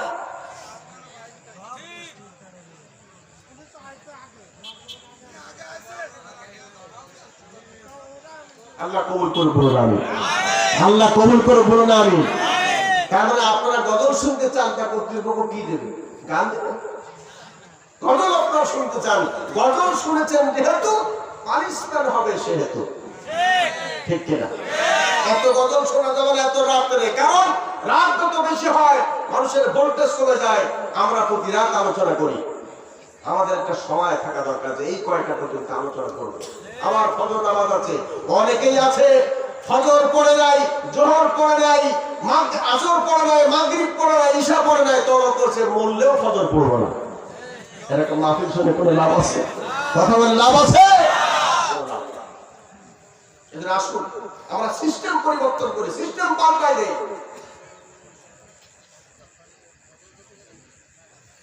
আল্লাহ আমাদেরকে সঠিক বুঝ দান করেন, বলুন আমি, ধরে বলুন আমি। আমি আরো কিছুক্ষণ আপনাদের সামনে আছি, ইনশাআল্লাহ যতক্ষণ থাকে একটু আওয়াজ দিবেন, ঠিক আছে? আওয়াজ দিবেন তো? এদিকে তাকা, আমার দিকে তাকা। সুলাইমান কোন দিশি বিশি পেলেন না, তিনি মনে করলেন আমি এখন বেড়াতে আটকা গেছি, না বললে আমার কোনো উপায় নাই, তাই তিনি রাজি হয়ে গেছেন। এবার হয়ে গেল বিবাহ, ছেলে আর মেয়ে দুজন হয়ে গেল রাজি, ডাকলো এবার কাজী, বিবাহ হয়ে গেল। বিবাহে যাওয়ার পরে এই রাত্রে তার বাসর হবে, কিন্তু যে কোনো কারণে বাসর হয় নাই। বাসর না হওয়ার কারণে পরের দিন সকালে উঠে, আগে ছিল চাচা, এখন হয়েছে কি? হ্যাঁ, এতদিন ছিল চাচা, আজকে হয়েছে শ্বশুর। জামাইকে দেখে বলে, ও জামাই বাবু আসো, আমরা তো গরিব মানুষ, তুমি আমার জামাই হয়েছ, কিন্তু যদি ইনকাম না থাকে তুমি আমি না খেয়ে মারা যাবো। জামাই শ্বশুর ডাল চাল খিচুড়ি হয়ে যাবে, দরকার নাই, চলো জাল টানতে যাই। জামাই আর শ্বশুর দুইজনে জাল টানতে গেছে। যাওয়ার পরে সাগরে জাল ধরে, কিন্তু অন্যদিন ছেলে চাচার দিকে তাকায়, চাচা একটু উঁচু করে ধরেন, এই ছেলে তুমি নিচু করে ধরো, একটু জোরে টানো, আস্তে টানো। অন্যদিন চাচার দিকে তাকায়, চাচাও ছেলের দিকে তাকায়, আজকে আর কেউ আর কারোর দিকে তাকায় না, কারণ এখন হয়েছে একজন জামাই আর একজন শ্বশুর। এই যে শীতের মৌসুম আসছে, এলাকায় যদি কারো বাড়ি জামাই আসে আর শাশুড়ি যদি ওই জামার শ্বশুরকে বলে তুমি যায়া জামার সঙ্গে একই কম্বলের মধ্যে ঘুমাও, শ্বশুর বলে আমি মা পোষাই, গয়া বসাই। কথা বলেন ঠিক কিনা? আমার ভাইরা, শ্বশুরা জামাই ধরে জামাই তাই দুইজন জাল ধরেছে, কিন্তু আমার ভাইরা জাল টানে, কেউ কারোর সঙ্গে কথা বলে না, মনে মনে জাল টানতেছে। একটু পিছনের কথা না বললে আমি আপনাদের বোঝাতে পারবো না। নকল সুলাইমান ক্ষমতার মস্তদে বসে দীর্ঘদিন ধরে ক্ষমতা চালাচ্ছিল। নকল সুলাইমান মিথ্যার উপরে প্রতিষ্ঠিত হয়ে মিথ্যা কায়েম করে ক্ষমতা ধরে রাখতে চেয়েছিল। সে দেশের মানুষ কখনো শান্তিতে থাকতে পারে না। আরো জোরে বলেন পারে? এবার দেশের লোকদের মধ্যে কানাঘুষি চলে। কি হলো? আল্লাহর পয়গম্বর দাউদ আলাইহিস সালাম এই দেশটাকে সুন্দরভাবে চালিয়েছেন। মানুষের মধ্যে কোনো বৈষম্য ছিল না। তারই কলিজার টুকরা সন্তান সুলাইমান দীর্ঘদিন ধরে দেশ চালিয়েছেন। এত বৈষম্য ছিল না, মারামারি কাটাকাটি হানাহানি ছিল না। এরে ধর, ওরে মার, ওরে কাট, ওরে জবাই কর, ওরে ফাঁসি দে, এরকম কাজ তো হয় না। ব্যাপারটা কি? প্রধানমন্ত্রী শুদ্ধ সবাই মিলে আলোচনা করলো, আলোচনা করে দেখলো এই যিনি ক্ষমতায় বসে আছেন ইনি আসল না নকল আমরা টেস্ট করব। প্রধানমন্ত্রী দাঁড়িয়ে জাতির উদ্দেশ্যে বলল, সংসদে 6.5 লক্ষ মানুষ আর জিন দিয়ে ভরা আছেন। ও 6.5 লক্ষ জিন আর মানুষ, আপনাদের মধ্যে কারা কারা আছেন জাব্বুর কিতাবের হাফেজ তারা দাঁড়িয়ে যান। সঙ্গে সঙ্গে যারা কিতাবের হাফেজ ছিল তারা দাঁড়িয়ে গিয়েছে। কারণ এই আসমানি কিতাবগুলির মধ্যে 4খানা কিতাব আকারে আল্লাহ পাক পাঠিয়েছেন। একটা হলো ইনজিল, আরেকটা হলো জাব্বুর, আরেকটা হলো তাওরাত, আরেকটা হলো কোরআন। এই হাফেজদেরকে বলা হলো, তোমরা সংসদের বিভিন্ন কর্নার থেকে জোরে জোরে আল্লাহর কোরআন তেলাওয়াত শুরু করো। যেখানে আল্লাহর কোরআন তেলাওয়াত হবে, অর্থাৎ জাবুর কিতাব তো আল্লাহর আসমানি কিতাব, যেখানে তেলাওয়াত শুরু হবে সেখানে শয়তান যদি হয় ও টিকতে পারবে না, ক্ষমতা ছেড়ে পালাবে। আমার ভাইরা, বাংলাদেশের সব দল যখন এক হয়ে গিয়েছে, কে চরমনায় আর কে জামাত, কে বিএনপি, কথা বলেন ঠিক কিনা, আর কে হেফাজত, যখন সবাই এক হয়ে গিয়েছে, এক হয়ে গিয়ে বললো এই শয়তানদের তারাও, এই শয়তান 16টা বছর ধরে আমাদের উপরে জুলুম নির্বিচার অত্যাচার করে নিরীহ মানুষদেরকে ধরে ধরে ফাঁসি দিয়েছে। সবাই মিলে যখন ঐক্যবদ্ধ হলো, ঐক্যবদ্ধ হওয়ার পরে এরপর শয়তান দেখলো আমার রক্ষা নাই, চাচা এখন আপন গান বাসা, অমনি করে পালাতে বাধ্য হয়েছে। এইভাবে যখন তিলাওয়াত করা শুরু করে দিয়েছেন, জাবুর কিতাবে তেলাওয়াত চলছে, এমন সুন্দর তেলাওয়াত। তেলাওয়াত শোনার পরে ওই নকল সুলাইমান তার গায়ের মধ্যে জ্বালা উঠে গেছে। কারণ যেখানে আসমানি কিতাবে তেলাওয়াত হয়, দেখবেন শয়তান সেখান থেকে পায়খানা করতে করতে পালাতে বাধ্য হয়। আসমানি কিতাবে তেলাওয়াত শুরু করে দিয়েছেন, আর ওই শয়তান করেছে কি, বললো যে আরে বাবা, আমার আপনার থাকার কোনো ক্ষমতা নাই। তাড়াহুড়া করে জিন তো উড়াল দিতে শুরু করছে, উড়াল দিচ্ছে। কিন্তু সুলাইমান আলাইহিস সালামের সংসদের ডান পাশে জিনেরা বসতো আর বাম পাশে মানুষ বসতো। এই জিনেরা প্রধানমন্ত্রী শুধু সবাই বললে এই যে আসলে শয়তান ও উঠতেছে, এরা উঠতেছে, এরাও জিন ওরাও জিন, ও জিন। উঠতে উঠতে উঠতে উঠতে ওকে, ওর হাতে শক্তি, কারণ ওর হাতে আছে আংটি, ওর সঙ্গে এরা পায় না। কিন্তু চতুর্মুখে যখন আন্দোলন শুরু হয়েছে, তখন সমুদ্রের কুল বরাবর যখন চলে গেছে, তখন এই শয়তান মনে করলো আমাকে তো ধরেই ফেললো। ওদের মূল টার্গেট তো ক্ষমতা, দরকার নাই ক্ষমতা। আংটি খুলে যখন সুলাইমান আংটি খুলে সাগরে নিক্ষেপ করলো, আর সাগরে যেই নিক্ষেপ করেছে করার সঙ্গে সাগরের মধ্যে দীর্ঘদিন ধরে উৎপেতে থাকে একটি মাছ ওই আংটিতে গিলে ফেলেছে। আমার মুসলমান ভাইরা, আফ্রিকার জঙ্গলে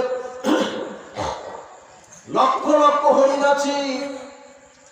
এই হরিণের মধ্যে, যে হরিণের নাভির মধ্যে সুগ্রাণ বের হয় তাকে বলে মৃগনাভি। এই মৃগনাভি যে হরিণের পেটে বা মাজায় আছে, ওই একটা হরিণের পিছনে লক্ষ লক্ষ কোটি কোটি হরিণ পাগলের মতো ছুটতে থাকে।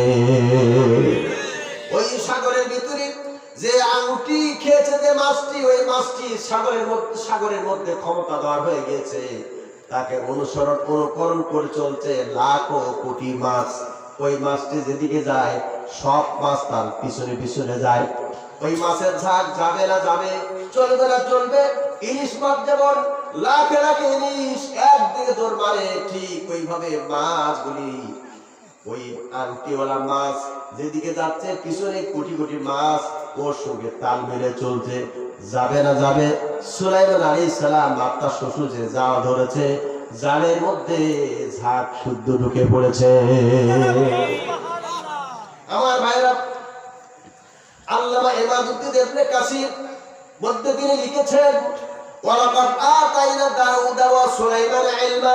এই আয়াতের ব্যাখ্যা তিনি লম্বা কথা লিখেছেন। লিখতে গিয়ে তিনি বলেছেন সুলাইমান এবং তার শ্বশুর প্রতিদিন যে জাল টানত, এই জালের মধ্যে মাছ উঠত সর্বোচ্চ 8 কেজি 10 কেজি পর্যন্ত। আজকের সন্ধ্যা হয়েছে, সূর্য অস্তমিত যাচ্ছে, ঠিক এমন সময় শ্বশুর আর জামাই জাল টেনে কুলি নিয়ে আসতে পারে না, বহু কষ্ট করে জাল টেনে কুলি নিয়ে আসছে। আনার পরে বহু কষ্ট করে উপরে টেনে তুলছে, তুলে মাছ ওজন করে দেখে অন্যদিন মাছ হয় 5 মণ 7 মণ 8 মণ 10 মণ, আজকের মাছ হয়েছে 40 মণ। জামাই বলল, শ্বশুর আব্বা যান মাছগুলি সব বিক্রি করে দেন, যে মাছ হয়েছে এই মাছ বিক্রি করে 8 বছর পর্যন্ত আমাদের আর সাগরে নামা লাগবে না, এই মাছের টাকা দিয়ে আমরা সংসার চালাবো। শ্বশুর বলে, ও বাজান তুমি বেশি কথা বলো না, মুরব্বীর উপরে কথা বলে অ্যাডভান্স হওয়ার চেষ্টা করো না, আমি তোমার সব কথা রাখবো, কিন্তু এই মাছগুলো সব বিক্রি করে দিব এই কথা আমি রাখতে পারবো না। সব মাছ বিক্রি করবো, তবে একটা মাছ আমি বাড়িতে নিয়ে যাব। সবার শেষে মাছ বিক্রি করতে করতে একটা মাছের গালসির মধ্যে হাত ঢুকালো, ঢুকায় গালসি ধরে বাড়িতে নিয়ে গেছে। যা প্রাণের বিবিকে ডেকে বলে, বিবি রে শোনো, তোমার মেয়ে বিবাহ দিয়েছ এমন একটি ছেলের সঙ্গে যে ছেলেকে এখনো ভালো কোনো খাবার দিতে পারো নাই, আজকের এই মাছটাকে সুন্দর করে ভুনা করো, ফ্রাই করো, রাতের বেলায় তোমার জামাইকে আদর যত্ন করে খেতে দিও। বিবির হাতে যখন মাছটা তুলে দিস, তার সঙ্গে এই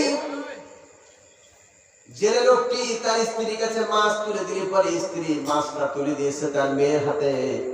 মেয়েকে মাছ দিয়ে বলছে, মেয়েরে মাছটাকে তুই ভালো করে কাট, মাছটাকে পিস বানা, মাথা আলাদা কর, ভালো করে মাছগুলি ক্লিন কর, পরিষ্কার কর, মাছটাকে ভালো করে ভোনা কর, তোর জান্নাতি স্বামীরে রাত্রে খেতে দিবি। মেয়েটি তখন মাছের মাথা ডান হাত দিয়ে চেপে ধরেছে আর মাছের লেজটা বাম হাত দিয়ে চেপে ধরেছে। বিসমিল্লাহ আল্লাহু আকবার বলে মাছটা বডিতে পোঁছ দিয়েছে। মাছের মাথা এক পাশে, বডি এক পাশে, দুই ভাগে বিভক্ত হয়ে গেল। পেটের ভিতর থেকে নালী বড়ে বের হয়ে আসলো।